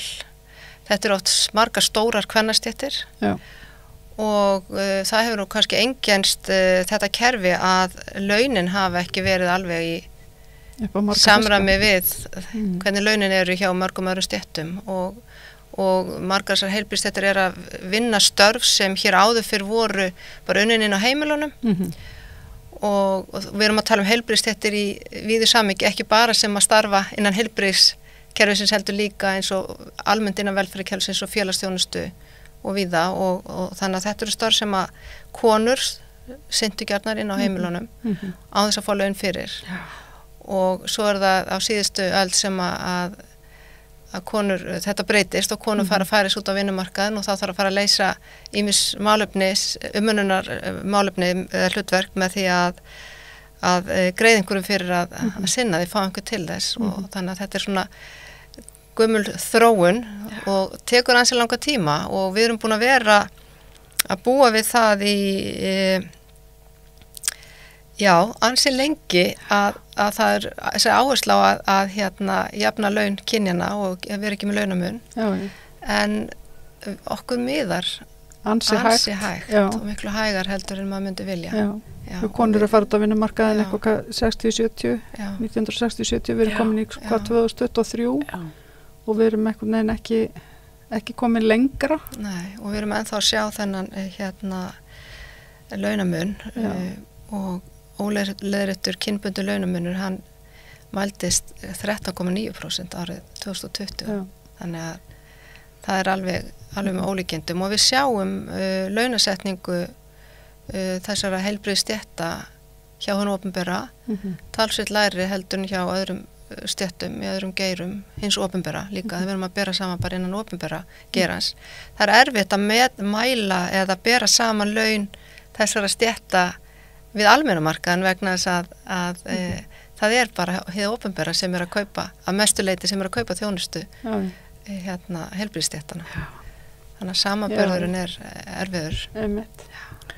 Var það ekki mitt 1962-3 þegar var ákveð með lögum að jafna launamun kynjanna á 5 árum? Já, en eins og Steinunn bendir á þá eru við búin að vekja athygli á þessu lengi, áratugum saman og það er bara brýnt að hafa það í huga að heilbrigðismenntað fagfólk, háskólamenntað, það starfar víða í samfélaginu. Við störfum í rauninni í heilbrigðisþjónustu eins og Steinunn nefnir en líka í félagsþjónustu. Við störfum líka í menntakerfinu. Það vinna þroskaþjálfar, félagsráðgjafar, iðjuþjálfar í skólum og leikskólum landsins. Þannig að þetta er fjölbreyttur starfsvettvangur og það eru hreinlega ekki nægilega margir að mennta sig í heilbrigðisgreinum. Og við bendum þarna á í greininni að stjórnvöld hafa gert átak til þess að laða fleiri í kennaramenntun og þá á ég við öll stig kennaramentunar og það hefur gefist vel. Það er verið að útskrifa mun fleiri núna heldur en áður af því að við sáum fram á það að það myndi skorta kennara á öllum skólastigum. Við sjáum fram á það að skortir bara starfsfólk og ekki síst fagmenntað, háskólamentað starfsfólk til að sinna heilbrigðis- og velferðarþjónustu. Og á þetta var bent á lýðheilsuþingi í haust sem að heilbrigðisráðuneytið hélt. og þetta þekkt í löndunum í kringum okkur og önnur löndur fann að ræða þetta að miklu meiri krafti og festu heldur en við. Hvernig eigi þá að laða af og fjölga? Já, að þurfa að fjölga í þessu stéttum en samhliða því þarf líka að breyta áherslum í kerfin vegna þess að það þýðir ekki að byggja sjúkrastofnanir og hafa tóma ganga, það þarf að manna gangana og það ekki gert með einhverjum og einhverjum vegna þess að við viljum gjarnan hafa hér opinbert velferðarkerfi 80% þjóðarinnar skrifuðu undirskriftalista hér árið sem Kári Stefánsson startaði þannig að hérna, það vilja þjóðarinnar þannig að við erum líka benda á það samhengi að það hangir saman við launasetningu þessar stétta eins og Steinunn bendir á þannig að ef það á að laða fleiri ungt fólk í þessar greinar þá þarf að hækka launin og bæta starfsumhverfið og jafnvel fara í aðgerðir til að hérna, gera sérstakt átak í þeim efnum Manni finnst stundum eins og þessi farið, sko, það svona verið að reyna að laga, ég veit að nú náttúrulega bara þekkjum það sérstaklega kannski konur að vera á sko þriðju vaktinni alltaf líka og eitthvað. Ég byrjaði daginn í morgun á að aðstoða tengdamóður mín að panta inn í matinn, að því núna fær hún ekki lengur þjónustu hjá Reykjavíkurborg til þess að fara í búð og kaupi matinn og hún þarf að gera þetta í spjaldtölvu með einhverju konu sem var ekki að ganga upp sko. Þá endar það bara þannig að það þarf einhverju úr fjölskyldunni að gera þetta fyrir hana eða hjálpa henni. Þannig að hérna það er bara, þú veist, þetta er afturför í rauninni við það að reyna að því þeir reyna þarna bara leiðin einhverja tækni nýjung að því að þeir get ekki ráðið, að því þeir fá ekki starfsfólk eða eitthvað svo leis og þá endar það bara aftur á status quo sko. Þannig að hérna en þetta, mér skilst að þetta hafi verið gert áður í Svíþjóð til dæmis að taka inn þessa spjaldtölvu væðingu inn í pantanir í staðin fyrir að því að var ekki fást fólk en þarna er ekki, þarna hugsa maður með sig sko, akkur er ekki bara verið að borga fólki aðeins herri laun til þess að reyna að fá. En svo er þetta vandmeðfarið þetta með að líka þetta með að borga herri laun eins og samfélagið er að breytast og þjóðuna að eldast og við lifum lengur og hérna við hefum góða heilbrigðisþjónustu sem heldur okkur lengi á lífi líka hérna eftir sjúkdómanað en við höfum kannski ekki nógu marga til þess að sinna störfunum og við þurfum að horfa til þess að árið eins og kom fram á heilbrigðisþingri sem að Þóra nefndi að árið 2017 þá voru sko 5,3 vinnandi á hvern aldran einstakling en það er spáð því að það verði 3 árið 2050 þannig að við erum í velferðarkrísu sem við þurfum að vinna með og við þurfum að finna leiðir til að hvernig ætlum við að sinna þjónustunni og þarna er þetta eins og á Norðurlöndunum það hefur verið þróið margvísleg velferðartækni eins og við erum að reyna að taka inn hér eins og þú varst að lýsa en svo erum við með þetta elsta kynslóðan að hún kann á erfitt með að tilengja sér margir eiga erfitt með að tilengja sér þessa tækni þannig að við þurfum þetta líka á sama tíma sem að þessi velferðartækni þjónustar mörgum og kemur að mjög góðum nótum og fyrir mjög marga og flesta að þá er líka stór hópur sem getur ekki nýtt sér hana þannig að við þurfum auðvitað að passa upp á það að þó við séum að þróa tæknina og reyna að mæta þjónustur með því þá verðum við að klæðskera sem að þjónustuna að hverjum og einum og mæta fólki líka mismunandi stöðum að við getum ekki víst að við getum lagt þetta alltaf á hérna ættingan, það er ekki víst að þetta reddist. Nei, það er ekki víst að þetta reddist. En mér þetta líka í hugið þessu samhengi með þetta varandi heilsuveruna til dæmis sem að hérna átti að vera svo frábær lausn og svo bara er hún að drekka heilsugæslulæknunum í einhverju vinnu sem að þeir sá ekki fyrir. Já. Þetta er alltaf spurning hvað er hæn og egg sko en samhliða því eins og ég nefndi áðan að við þurfum að laða fleira ungt fólk í nám í þessum greinum og þá þurfum við líka að breyta áherslum í kerfinu og við þurfum að færa þjónustuna einhvern veginn nær fólki þar sem það býr auka þjónust á fyrsta og öðru stigi bæði félagsþjónustu og heilsugæslu og leggja miklu meiri áherslu á forvarnir og endurhæfingu vegna þess að þannig getum við í rauninni senkað eða fyrirbyggt að fólk þurfi dýrari og flóknari þjónustu á þriðja stigi inn á sjúkrahúsum það er hægt að fyrirbyggja mjög margt til dæmis hjá öldruðum á heimilum þeirra með því að gera bara vera með byltuvarnir, finna réttu hjálpartækin sem henta hverjum að einum og annað slíkt. Og þetta þarf að gera í bland við velferðartækni en líka bara mannlega þjónustu, þar sem að þjónustan svolítið sniðin að hverjum að einum. Það enga pakkalausnir og það ekki einstæðir sem hentar öllum. Við þekkjum það vel og þetta hafa hinn Norðurlöndin svolítið skoða betur og eru komið lengra í þessu. Þannig að hérna í Danmörku til dæmis að þá ýmis konar heilbrigðisþjónusta á hendi sveitafélagana. Þannig að fólk fær meiri þjónustu heim, jafnvel endurhæfingu.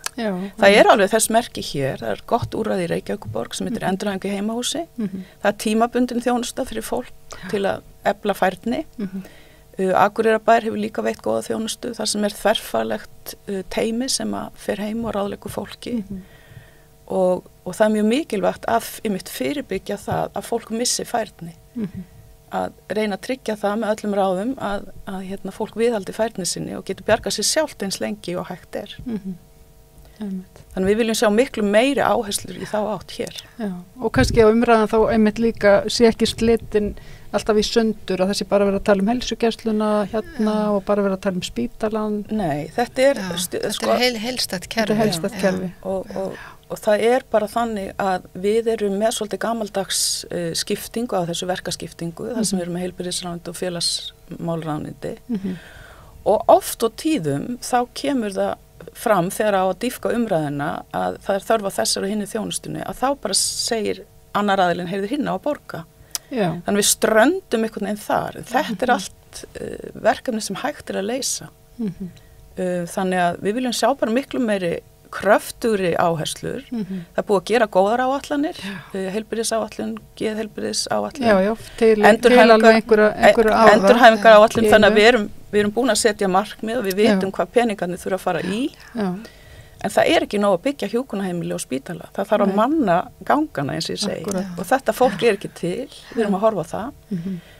Og við erum hérna 8 heilbrigðisstéttir inn í BHM og flestar þessar stéttir hafa bara bent á þetta lengi.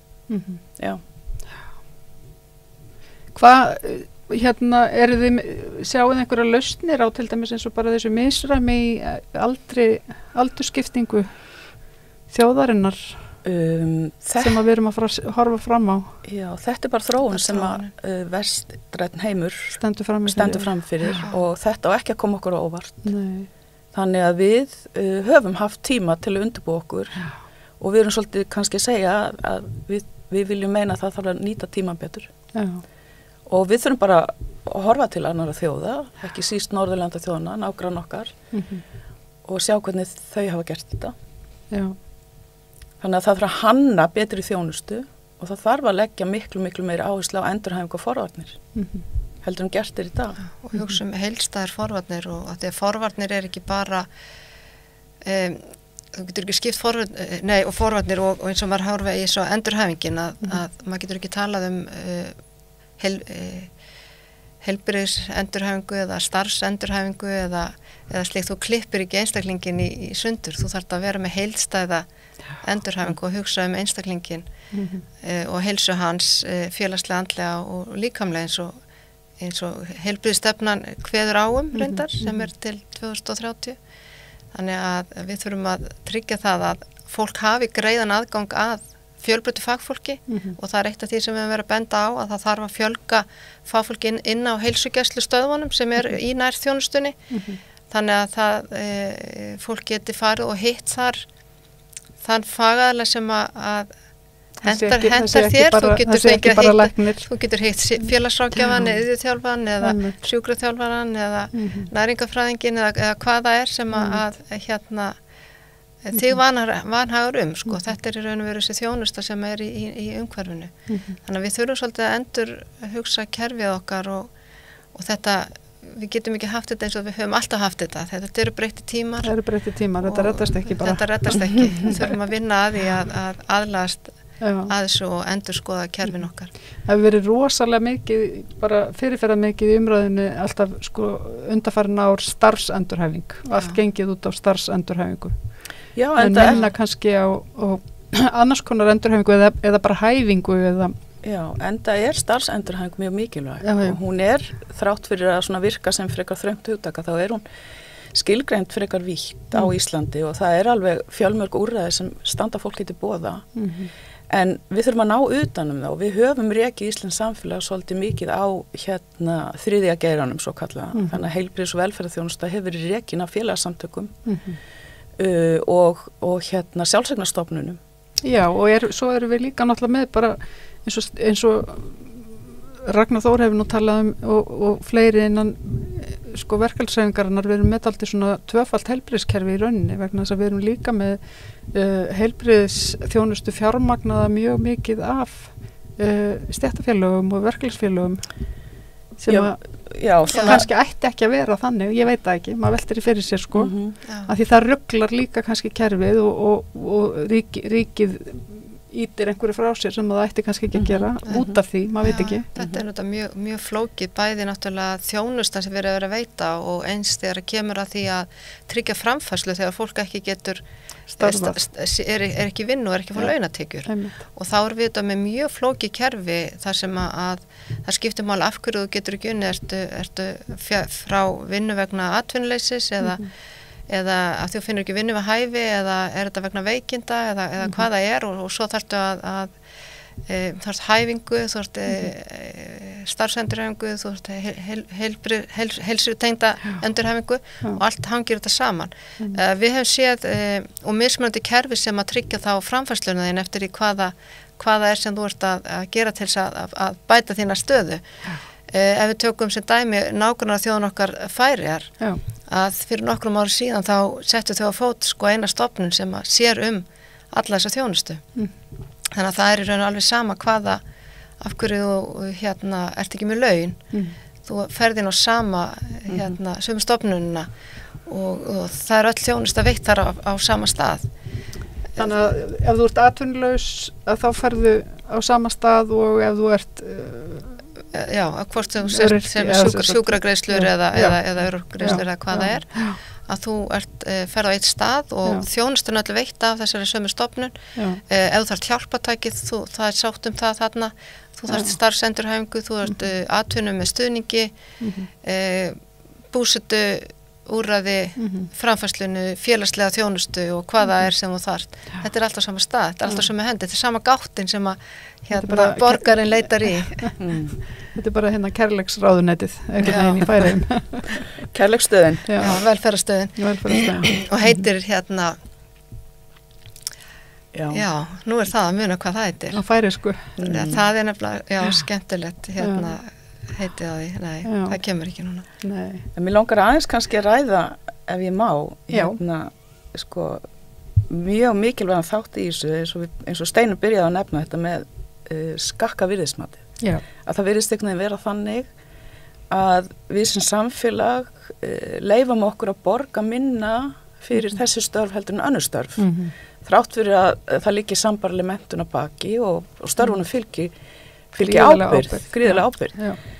Þannig að það þarf að laga og þeir sem hafa skoðað þetta hvað mest vilja meina að þetta liggi svolítið í viðhorfum og kynskiptum vinnumarkaði. Og það má velta því, og það svo sem alveg þekkt í nágrannlöndunum líka að vinnumarkaðan sé kynskiptur, en hann á ákveðnum sviðum mjög kynskiptur hér. Við erum svona meira heldur en við annars staðar. Já, það eru ég nefni til dæmis, ég veit nú ekki í mínu fæi þetta bara mismunandi og því sunnar sem að þú ferð á hnöttin, því fleiri karlar eru iðjuþjálfar en það hefur eitthvað með það að gera að konurnar eru heimavinnandi, skilurðu. Það er ýmislegt svona sem spilar inn. En ég heyrði lektor í hjúkrunarfræði ræða þetta í útvarpi fyrir ykkur mánuðum síðan og hann vildi meina það að hlutfall karla í hjúkrunarfræði væri hæst 15-17%, þar sem það er hæst. Þannig að þetta nú svona heilt yfir, en iðjuþjálfarstéttin hér á landi til dæmis bara 98% kvennastétt. Það eru held ég, ef ég maður rétt 5 karlar í félaginu. Þannig að við erum svolítið langt á eftir með þetta. Þannig að það er eitthvað líka í okkar samfélagsgerð sem er gamaldags og en vissulega eru kollegar okkar á Norðurlöndunum að ræða líka þennan kynbundna launamun, þannig að þetta svo sem ekkert sér íslenskt fyrirbæri, en okkur gengur meira hægar en öðrum, vil ég meina, þannig að við eigum inni töluvert af launum, þessar stéttir, og þá höfum við verið að benda á það að svona á þessum ríkisstofnunum eins og Landspítala og öðrum heilbrigðisstofnunum, þá þessi launasetning þessar stétta hvað lægst. Þannig að það þarf að laga það. Það svona okkar ábending og krafa. Já, þetta náttúrulega eitthvað eins og segir, eitthvað sem liggur svolítið djúpt örgla hjá okkur. Það virðist vera svo. Já. Ég held að bara svona í fljótu bragði, ég held að ég þekki einn hjúkrunarfræðing sem karlmaður. Þannig að og ég man að ég hitti einhvern tímann mann sem að sagðist hafa verið lengi vil starfa sem sjúkraliði og sjúkraliði og ég bara svona datta mér andlit, ég held ég hafa aldrei hitt karlsjúkraliða áður þannig að já, þetta svolítið svakalegt. En svo núna, aðeins að þið talið COVID líka, hvaða mun finnið þið fyrir á COVID-inu? Ég meina, við erum í rauninni, svona frá mínum bæðurum séð, eins og ég hef alveg tölverðar reynslu af heilbrigðiskerfinu sjálf í gegnum mína einn veikindi. Mér fannst einhvern veginn spítalinn, til dæmis Landspítalinn og ástandið í bara heilbrigðiskerfinu og jafnvel velferðarkerfinu öllu vera orðið svolítið mikið brotið fyrir COVID. Já, það var auðvitað mjög mikið álag á öllu kerfinu, bæði sjúkrahúsum, heilsugæslan, var eftir að komast þar að líka áður, félagsþjónustan, mjög mikið vinnuálag þar og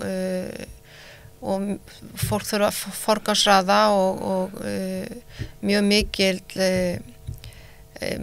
þungur málafjöldi og fólk með tilfinningu fyrir því að geta ekki sinnt öllu því sem það þyrfti að sinna, veita þá þjónustu sem það vildi vera að veita. Akkurat.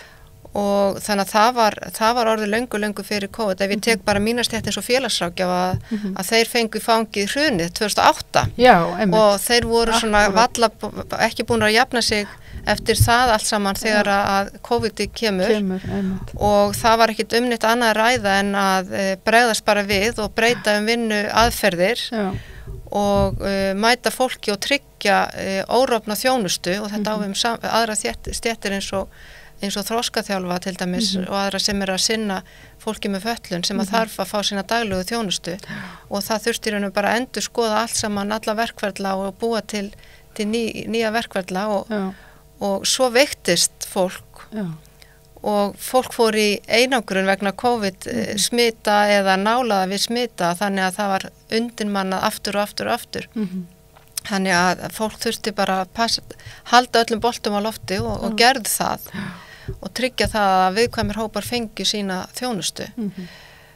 Síðan og fólk bara herðir upp hugan og heldur áfram eins og Íslendingur sæmir að bara halla sér upp í vindin en fólk heldur það ekki út endalaust og nú erum við svolítið að bæða fást við það að fólk þarf að jafna sig eftir COVID það þarf að takast á við margvísleg verkefni vegna þess að fólk sem að til dæmis hefur verið félagslega einangrað tala aldrað eða fatlaðar fólk sem að loka sig kannski af heima og það bara átaka að hjálpa fólki að koma tilbaka út í samfélagið. Þetta gerist nefnilega ekki sjálfur sér. Það þarf að vinna í þessu. Þannig að það eru alls konar áskoranir eftir COVID. Það ekki bara það að þessi fullt af fólki með veik lungu og eftir eða... Nei, svolítið sviðin jörð. Marga félagslegar áskoranir líka. En samtali sem þarf að eiga sér stað, það þarf að vera svolítið stórt og vítt. Og markvisst. Vegna þess að eins og þú bendir á og við höfum rætt hér að þá var mönnunarvandi og nýliðunarvandi fyrir COVID. Síðan bara brettu við öll upp ermar og við rettuðum því. En það rettast ekki endalaust. og það þarf aðgerðir til þess að fjölga nemum í þessum heilbrigðisgreinum. Það þarf í fyrsta lagi að kortleggja hver staðan, þannig við getum gert mannaflaspá sem byggir á góðri tölfræði, hún ekki til. Nei. Og þannig að, já, þyrftu það að vera ráðuneytin, bæði heilbrigðisráðuneyti og félagsmálaráðuneyti og eitthvað svona? Sko, það eina sem við höfum þegar við erum að skoða fjöldatölur yfir heilbrigðisstéttir, það við höfum starfsleyfaskrá landlæknis. Já. Þannig að við vitum til dæmis að það eru 400, svo ég tek mína stétt sem dæmi, 460 eitthvað yfirþjálfar sem hafa fengið starfsleyf á Íslandi. Já. Það eru 100 færri í rauninni starfandi. Og það skýrist af því að sumir konar aldur, þetta geta hafa verið erlendir yfirþjálfar sem eru komnir og farnir og annað slíkt. Þannig að við höfum, og svo höfum við náttúrulega fjöldatölur hjá stéttarfélögunum. Þannig að já, ráðuneytin þurfa að koma að þessu og ríkisstofnanirnar, eins og sjúkrahúsin og heilbrigðisstofnanir þurfa bara að telja hvað þurfum við, marga hausa hér og hvað þurfum við eftir 5 ár og svo framvegis. Og með því að leggjast á ára saman félögin, stéttarfélögin og stjórnvöld, þá hægt að telja þetta og gera einhvern gagnagrunn það. Það hefur ekki verið gert svona heildstætt að mínu viti. Það hefur ekki fylgt með í heilbrigðisáætlunum til dæmis. Nei. Það hefur verið stofnað landsráð mönnun og menntun heilbrigðisstétta og það er svona verið að gera tilraun til þess að kortleggja þetta, en við höfum það ekki. Það er ekki hendi, ekki enda. Nei. Heyrðu, við bara vonandi sjáum við þetta verða veruleika og gangi ykkur vel. Takk fyrir að berjast fyrir þessu áfram og takk fyrir komuna. Takk fyrir að fá okkur. Takk fyrir okkur.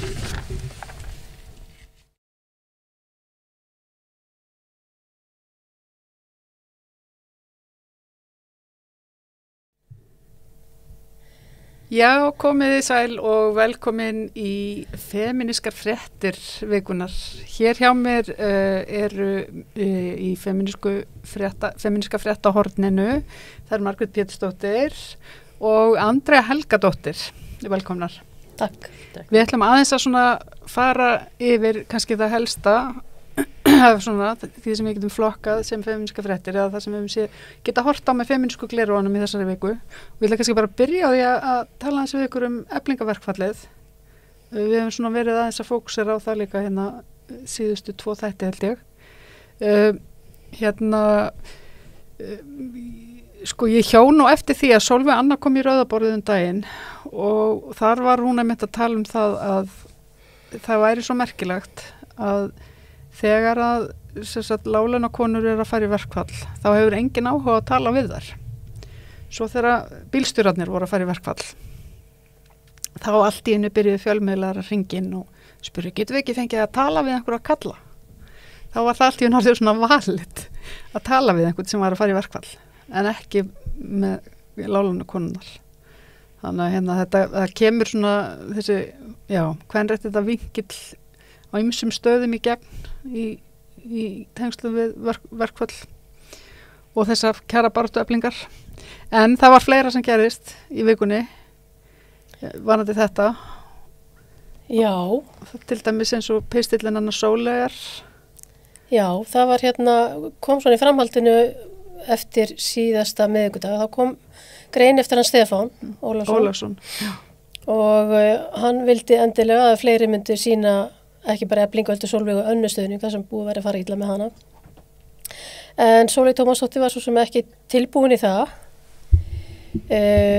Tók þetta þannig að verið væri að biðja sérstakann stuðning við Sólveigu önnu, en hún svo sem bara má meta það þannig, hún þarf ekkert að gera það, en henni er alveg frjálst að sína stuðning hver sem henni sýnist. En það er náttúrulega þegar að manneskja eins og Sólveig Tómasdóttir hún er með þó nokkur völd svona innan síns geira, má segja þessi svo. Hún er valda mikið feministi. Hún er plattform, það heyrst í henni. Já, nákvæmlega, fólk tekur mark á henni. En þá er kannski allt í lagi bara þó að Sólveig Anna hafi verið vondu vinkonunnar, að þá má Sólveig kannski bara þegja. Það er líka allt í lagi. Já, einmitt. Og kannski, og ég veit eins og að Sólveig er bara mjög, hún styður láglaunakonur. Hún er bara mjög öflugur feministi og ég er alveg viss að næst þegar hún situr á kranni, þá mun hún hugsa til þeirra sem er inn í eldhúsinu að fara að vaska upp bjórglasinn og þrífa borðinu eftir. Já. Þetta var svolítið svona, það voru margir sem að bentu á einhverju svona gamlar yfirlýsingar þar sem að hún að styðja við lögreglu stjóran á höfuðborgarsvæðinu eða eitthvað, eða svona og að bakka upp konur fyrir að ekki sjá þær hlusta. Já, svona, þú veist, kom fram sko bakka upp feminista sem eru virkilega úti að berjast og eru að drukna, að þá eigi feministar að taka sér til og standa með þeim. Já.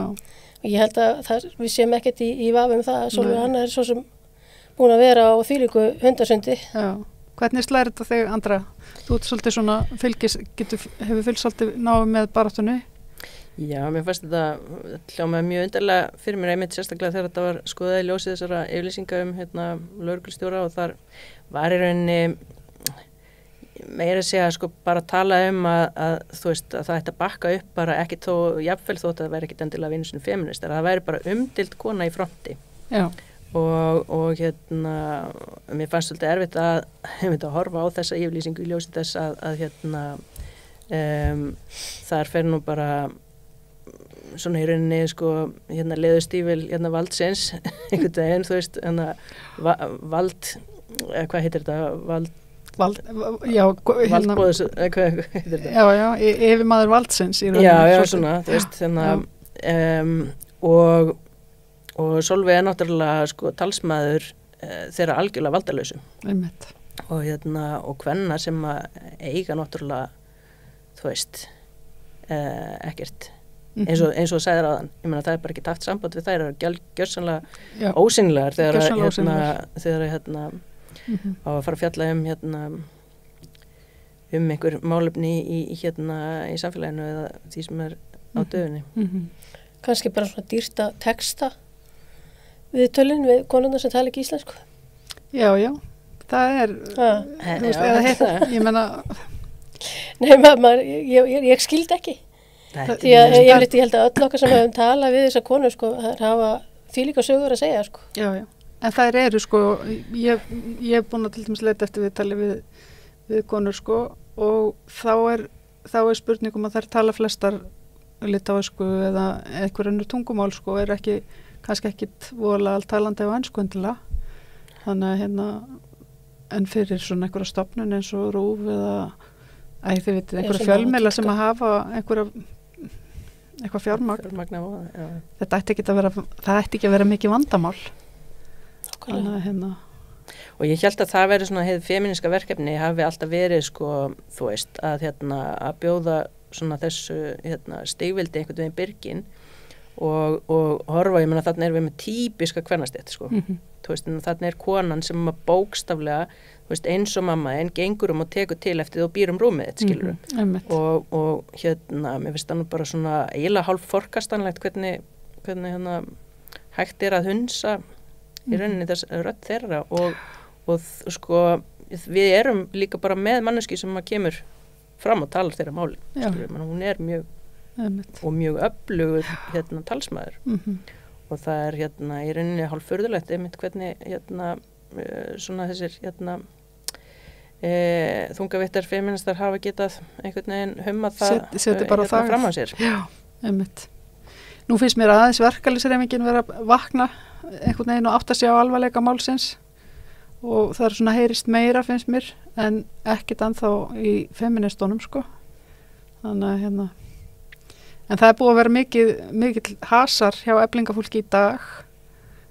Nú heyrði ég í fréttunum áðan að lögreglan hefði mætt fyrir utan Íslands hótel. Já. Og Sólveig hefði talað, mér fannst það helviti flott, hún talaði bara við lögregluna á ensku í gegnum Gjallarhorn. Þannig að hún sagði bara við viljum bara fá 5 manns inn, þú veist og það snerist þetta bara það að þeir vildi ekki hleypa 5 verkfallsvörðum inn á þetta risastóra hótel. Ég ætla bara að helma yfir stórfelld verkfallsbrot á það henni. Já, bara stórfelld örgulega verkfallsbrot í gangi. Já, það kom fram líka.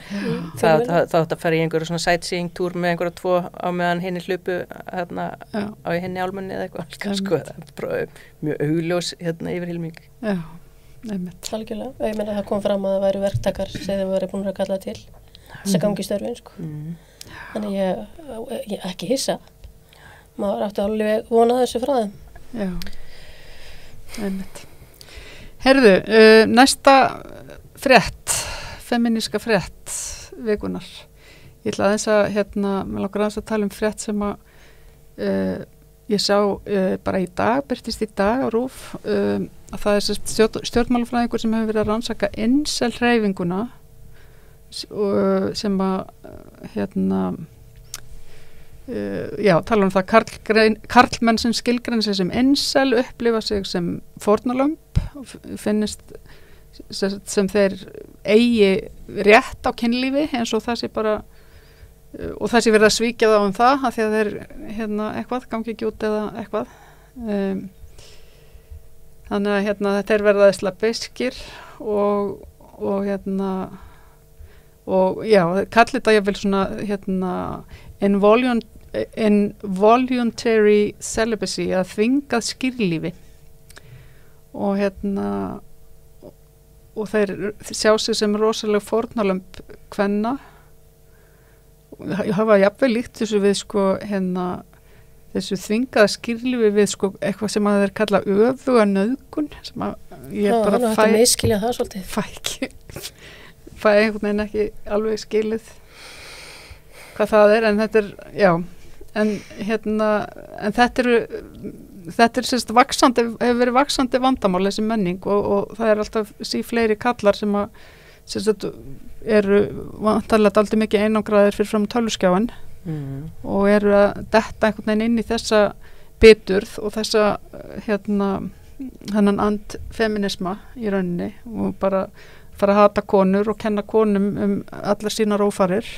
Ég held að það sé nú svona leiðandi stef í þessu hjá þeim að þeir séu fórnarlömb kvennuréttinda. Já, þeir eru fórnarlömb feminismans. Og því að konur eru ekki lengur svona bljúar og undirgefnar að þá muni þeir ekki geta gengið út og þess vegna þar að lendi séu þeir þvingaðir í þetta skillífi sitt sem að þeir og þess vegna brýsta út í miklu kvennhatri þessi viðhorf.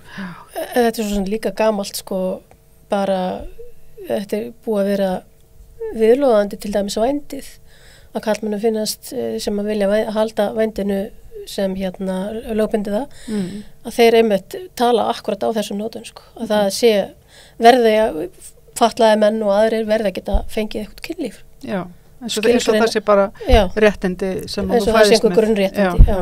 Þetta er svipinálgun og hefur verið líka í sambandi við hvað heitir það sem að geta ekki átt börn? Hvað heitir það staðgöngumæðurinn? Þetta er það sama, að það eigi að vera standa öllum til boða að geta átt þessi réttindi, en þau eru náttúrulega ekki. Þetta er ekki mannréttindi. Þetta er ekki hluti af okkar grunnréttindum, þannig að þetta eru menn sem er algjörlega út á túni í þessari umræðu, En hvað er það eins og það sem að gera þetta verkum, er þetta bara umræðan þeirra á milli, það er séð einhverju búblu, er þetta líka, að þeir eru bara einangraðir inn á netinu í einhverjum ákveðnum kreðsum? Það er góð spurning, þeir eru að hvetja til, það er náttúrulega ákveðni kannski menn sem eru svona þekktir fyrir ákveðna orðræðu líka, þannig að sem eru kannski svona hvetja kalla áfram og er að reyna mata þá á alls konar samsærskenningum og þannig að ég veit það ekki. Ég hugsa svona í mörgum tilfellum að þannig sé menn sem að þjáist af einhvers konar lágu sjálfsáliti og þá er þeir náttúrulega low hanging fruit í rauninni fyrir einhvers konar svona radikaliseringu gegn feminisma sem að það náttúrulega geta alveg verið einhvers konar agenda hjá einhverjum aðilum. Já. En það kemur fram mér það ekki í sér í greina að það á eitthvað að fara að vinna? Jú, það á að fara að vinna tölvuleik til þess að reyna að hafa áhrif á þessa menn. En það, því þetta er líka, ég vil kannski bara taka fram líka að það eru, það hafa menn bara framið ódæðisverk og fjöldamorð jafnvel í nánast í nafni þessa, incel, eða þess að þeir hafa kannski vitnað í þessa hreyfingu. Akkurat. Jafnvel áður en þeir frömdu ódæðið. Þannig að þetta er svona, en það á að reyna að hafa áhrif með einhverju tölvuleik, þannig að það verður mjög forvillegt að vita hvort og ef þá hvernig það virki mjög áhugaverð tilraun svona í ljósi þess hvernig þessi svona vængur kallmennskur hreyfingarinnar sem að lítur á sig sem fórnalam feminisma hefur sko hagað sér á internetinu gagnvart til dæmis forriturum eða developerum sem að eru að hanna tölvuleiki og eru kvenkins að það hefur verið mjög gróf umræða og það sem að hefur verið doxa það er kallað þegar búið að koma ljóstur upp heimilisfeng fólks á netinu innan svona einhverju hópa sem eru svolítið svona öfgakendir í sínum skoðunum og tali og hafa einmitt gerstsekir það að gera alvöru úr svona hótunum að það hafi verið sko borist svona fysikal ógnir á heimili hverna sem að starfa í tölvuleiki bransanum og fyrir engar sakir aðra heldur en það bara vera kvenkins og starfa í sem gera þannig að mér finnst þetta mjög áhugavert þessi vinkill sko og þetta er mjög forvitnilegt hvort þetta yfir höfuð gæti hvort það er ekki bara verið að snerta það á einhverju stað sem við vil ekki snerta sig það verður að koma í ljós það verður mjög áhugavert að fylgjast með framhaldinu á þessu önnur frétt sem ég rakst á sem kemur beint feminismannu við, við erum ennþá að sjá svona heiðursmorð og núna verður að segja frá heiðursmorði á írakskri stúlku þannig að það er ekki bara mál Mössu Amini sem að er verið að mótmæla núna í Írak heldur núna líka er verið að mótmæla þessu heiðursmorði á þessari ungu konu sem að hafði í rauninni flutt hún fer með foreldrum sínum fyrir einhverju síðan í frí til Tyrklands frá Divania héraði í suðurhluta Íraks þar sem hún bjó og hún er bara klaufsuð svolítið frá fjölskyldun og ég ætla bara eftir hér ákvað bara að lifa nútíma lífi búin að búa þar og ég kærasta og svona verða svona YouTube-stjarna í rauninni í Tyrklandi og svo fer hún í heimsókn bara frí til fjölskyldunar og pabbinar kirkir hana þannig að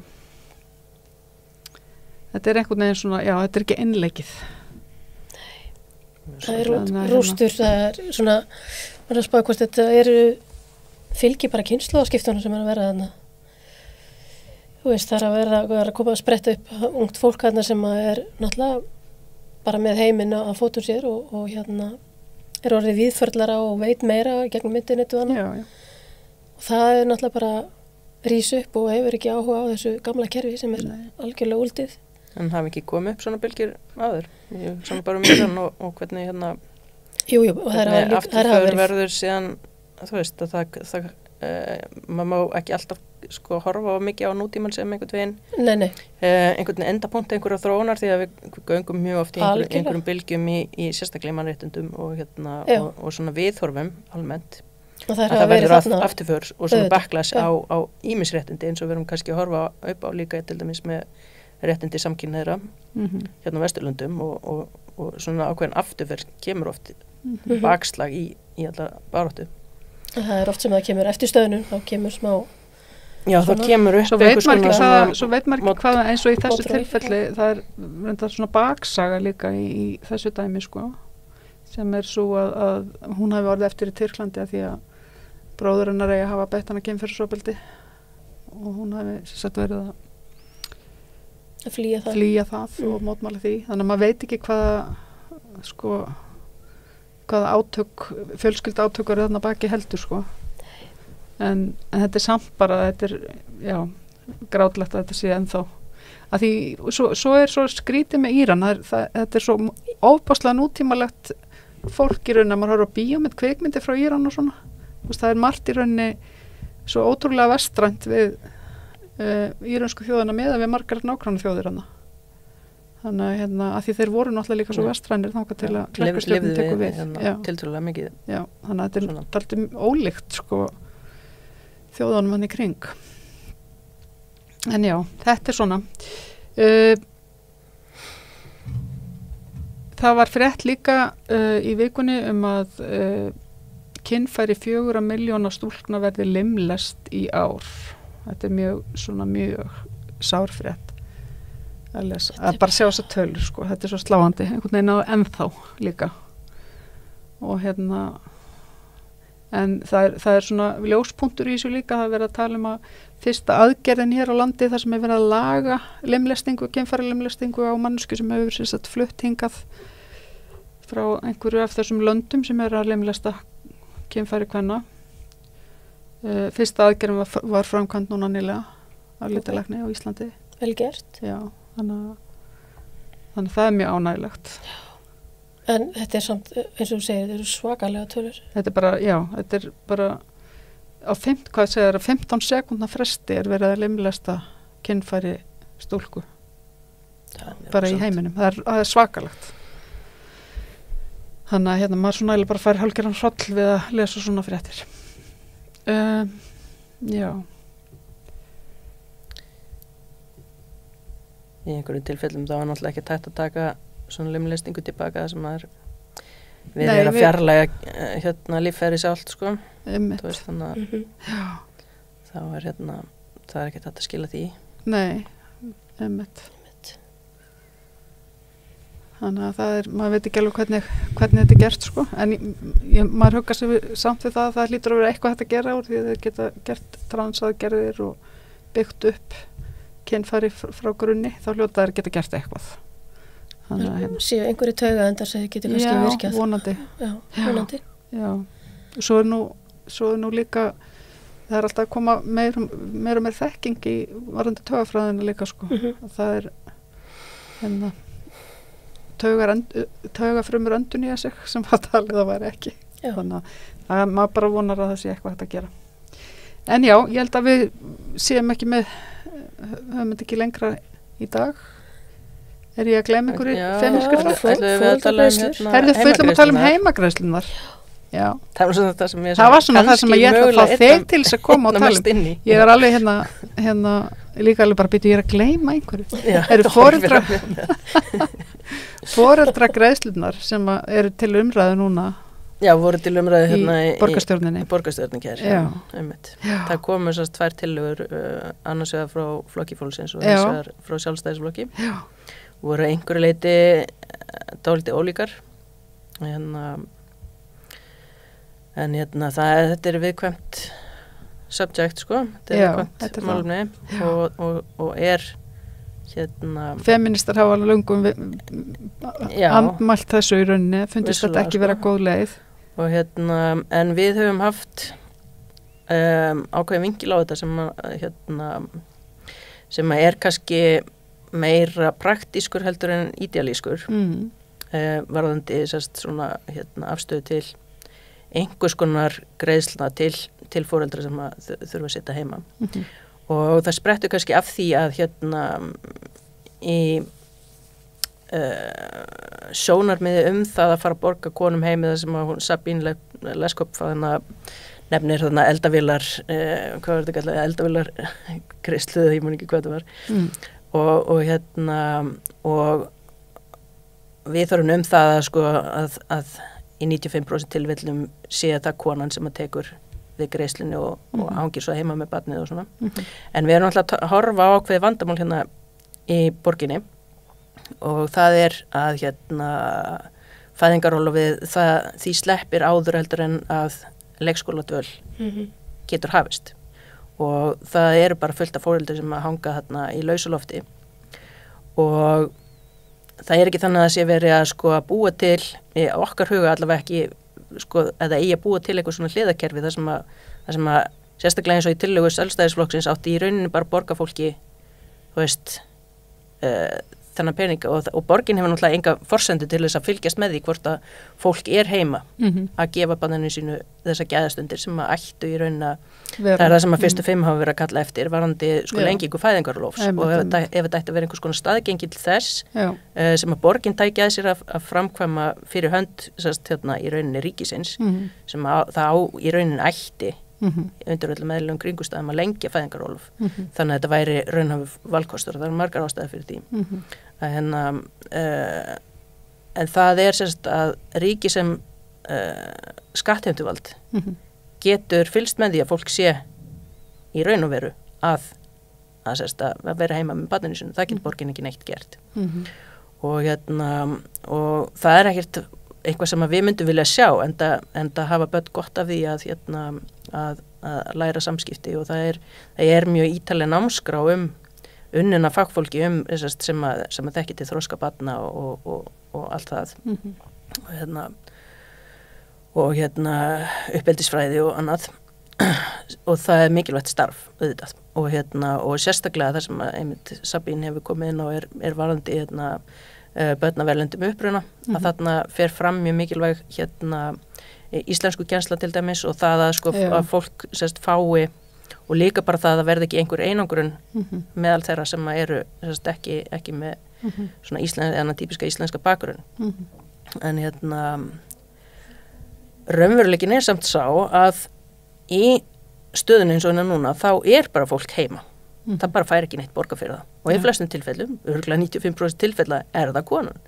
Þannig að þá bara spurningin á maður ekki bara að borga fyrir þetta og nota þetta sem einhvers konar bráðabirra lausn og með alveg mjög skýrum fyrirvara að það sé aðeins til þess að leysa þennan bráða vanda sem stendur uppi á meðan það var náttúrulega búið að lofa þessu og það kannski kemur til af því að það var búið að lofa því að öll börn undir á 12 mánaða aldrei myndu komast inn.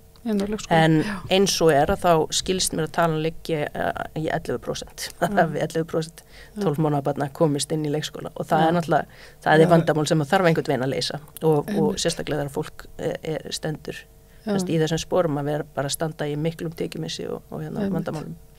Og dagforeldраkerfið var náttúrulega leyst upp í rauninni Ég sem mér upp að leysa jafnréttsliðina á þessum máli og þá þurfti bara foreldragreiðslurnar að vera nóg anskoti háar Þannig Hvað kostar það að hafa manneski í starfi á leikskóla? Ég bara ekki með þær tölur Er búið að gera einhverja könnun á því? Ég held að hugmyndin hafi verið að taka ég man ekki hvora tillögun það var. Ég held að það hafi kannski mögulega verið bara Flokkur fólksins. Það var með aðeins ítarlegri greinargerð sem fylgdi þeirra tillögu að það ætti í rauninni bara að ganga út frá þeirri eyrnamerktu fjárhæð sem að fylgi hverju barni inn í leikskólan sem að tæknilega sé sparast af því að barni ekki kemst ekki inn og það ætti bara að fara að ganga út frá henni og borga foreldrinu sem að koninni líklega fyrir að vera heima með barni. Það verið mjög forréttnilegt að fylgjast með þróun þessa máls hvernig þetta endar. Bara ég ætla að þakka ykkur fyrir komuna og ég ætla að minna á að þið getið lækað síðu samstöðarinnar bæði á Facebook og YouTube og dreift efninu vegna þess að við erum bara okkar eigin dreifikerfi og þið getið gengið í Alþýðufélagið og síðu samstöðarinnar undir nafnum skráning en Rauða borðið verður ekki lengra að sinni í kvöld. Verðum hér aftur á morgun. Takk fyrir.